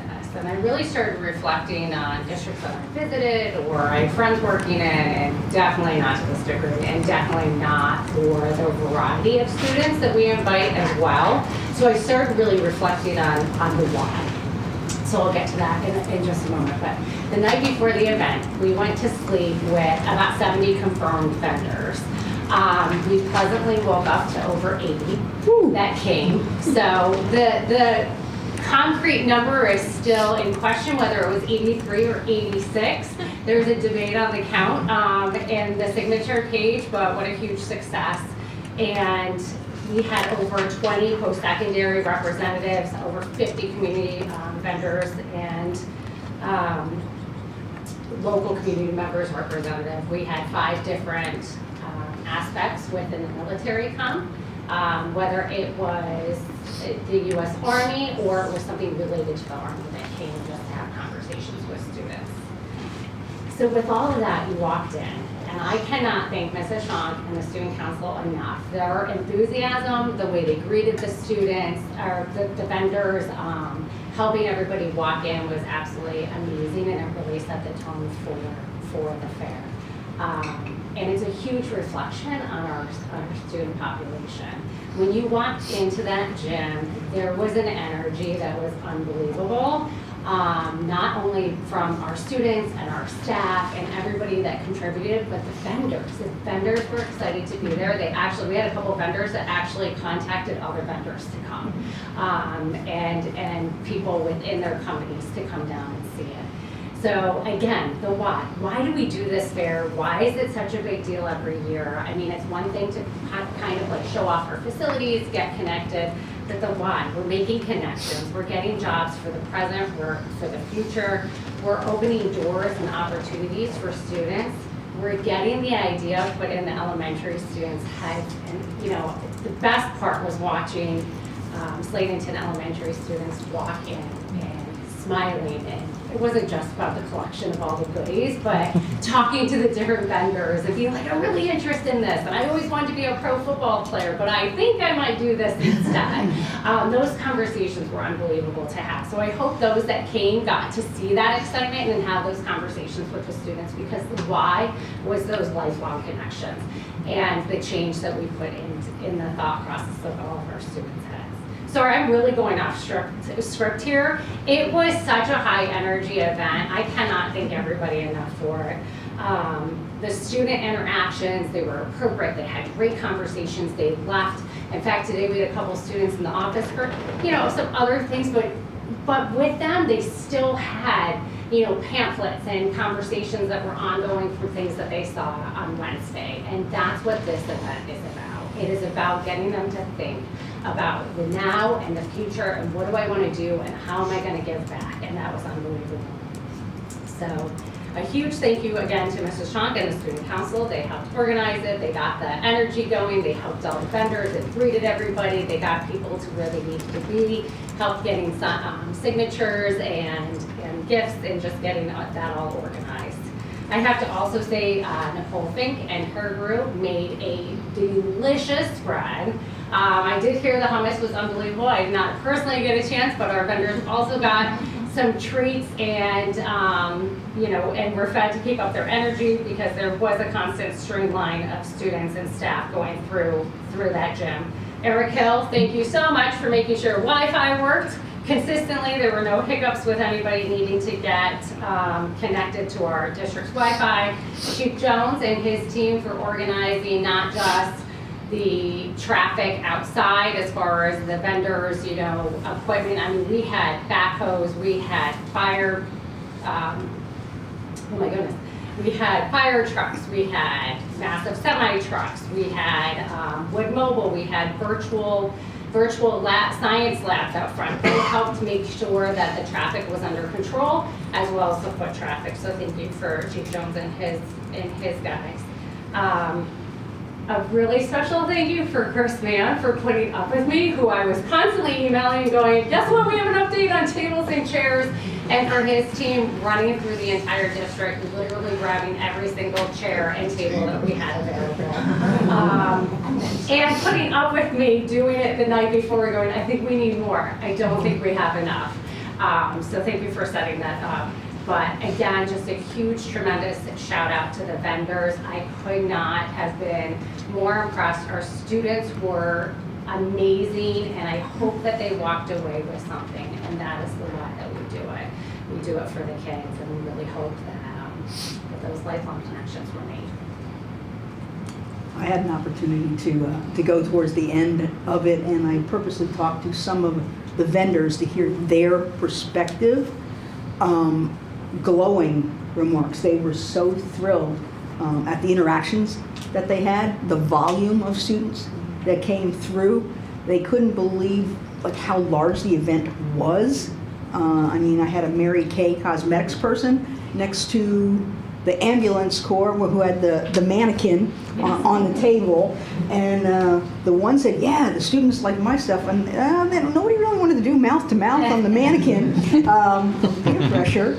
But everyone I spoke with, the colleges that were there, Lutron said the kids couldn't get enough of the giveaways that he had, and I got a lighted pen and a stylus from that. But everybody, the night vision glasses, you could go, one of the, I'm not sure what it was, the military. The U.S. Army Depot had set it up. They actually stationed things around the gym, so if you wore the glasses and you looked around, different things flashed in different locations. Yeah, and they had a box that you could look through and you could see night vision in what was there. It was just phenomenal. The Wood Lab, I stopped there and was chatting with the gentleman, and then Lehigh County Authority had something that was crawling along the road. I'm not sure what it was, but I think it had to do with how they get into some of their pipes and things. It was just phenomenal, and you're right, the vendors were happy to be there. They loved the whole thing. I did see how many kids were trying to fit into the whitewater raft out in the lobby. They were trying to see how many they could do. And even that vendor was so happy that he got to interact with all of those students. And by the way, I have never seen a room cleared that quick with tables packed up, chairs away. Blew my mind. Yeah. Your students jumped in. Student council was awesome. Yeah. From at your vendor table, they were talking to me when I got there. They said, yeah, they'd help anything with the vendors, and I did hear that the food service was excellent. So we'll have to tell Nikki. But thank you. And we have ongoing opportunities for students. In fact, this week, the high school team is meeting with a couple vendors that were there to expand some opportunities for our high school students. We have several vendors coming to our Lunch and Learn to have the opportunity to talk to high school students as well. So. I'll just very quickly add before we go to the next topic. About an hour after the fair ended, I received a text from the executive vice president of the Greater Lehigh Valley affiliated chambers saying how her team was blown away. So, and they specialize right, and career connections across the Lehigh Valley. So for her to reach out to me directly and say how they were just blown away and that it was truly a unique opportunity for students in the Lehigh Valley. So congratulations on your first one. You set the bar very high for yourself, but we truly appreciate everything you've done. Great work, Mrs. Delgado, and to everybody involved. Up next, I've shared this with you in the weekly updates. This is a topic that seems to come around every couple of years in Pennsylvania, and every time it does, it seems like it's gaining more and more critical mass to maybe get it to the point where it will be voted on in the legislature. So I am recommending that we place this resolution for approval on Monday night's agenda. And really what it talks about is House Bill 41, which, if this is passed and it's codified in law, it would allow the PIAA to separate what we call boundary and non-boundary schools. Boundary schools being traditional school districts where only the residents of that school district can play, and non-boundary schools being like private, parochial, and cyber schools, or charter schools, where they can draw student athletes really from as far as away as those families want to let their children travel, right? So they can actually, kind of recruit star athletes from a district that may be a couple counties over to get them to come to their school. School districts are not allowed to do that, which then creates an imbalance within the teams that are competing against each other during the regular season and certainly during the playoff seasons. So that's, in many, many more words than what I described, that's what this resolution is saying, that Northern Lehigh School District, under the authority of the school board, supports House Bill 41 to be approved and become law, granting PIAA. Right now, there's no mechanism for PIAA to separate the seasons and in particular the playoffs and championships. If this were approved, it would allow them to separate it. So boundary schools play boundary schools and non-boundary schools play non-boundary schools. I am recommending that the school board supports this resolution. It's already gone through a couple other school districts. Actually, Lehigh County is probably lagging behind with the number of boards that have committed to this resolution. So. Is Zach Minko behind this? I have not talked to him directly about it. I do not know the answer to that. I think the point is it allows, not requires them to separate, so that's. It's the first legislative step that needs to happen. Yes, put it on the top. I think so. Agreed. I've been saying this for years, it's just inequity. So we'll be voting on this resolution. This would be on the agenda Monday night for approval of the resolution. So, and then what that would do, I would send the board resolution forward, but then there's also a petition there. So, Mr. Pine, if you could just click on that, please, which summarizes the resolution, and then I would sign as district superintendent, and I would ask Dr. Bolly to also sign as the high school principal, because it's our high schools that compete in these. At this level. So I'm not sensing any opposition. I'm looking left, looking right. Okay, then it'll be on the agenda Monday evening. Has this been attempted before? I think the last time was maybe about 3 years ago, and it didn't get this far. Let's talk about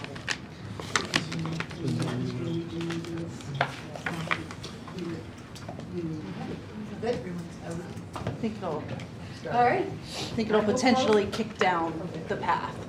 That if we as a district approve this, it just goes to the next.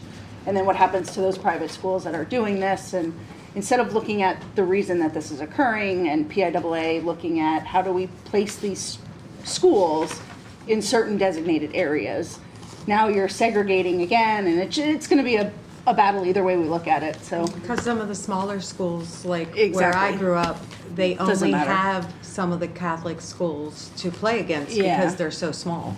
So that's where some it's of the just gonna create a new problem. So It used to be that way, there used to be separate categories. And then they join They- them all together. the PIAA It's called. moves At a snail's districts, private, public districts, every so often. So it's, I think, a rotation of like 3 years, depending on how you do in a sport and if you get moved up or down and things like that. But instead of doing it 3 years, do it some other way. But we're gonna just create a new problem, potentially. But I'm still in favor of it. It's fine.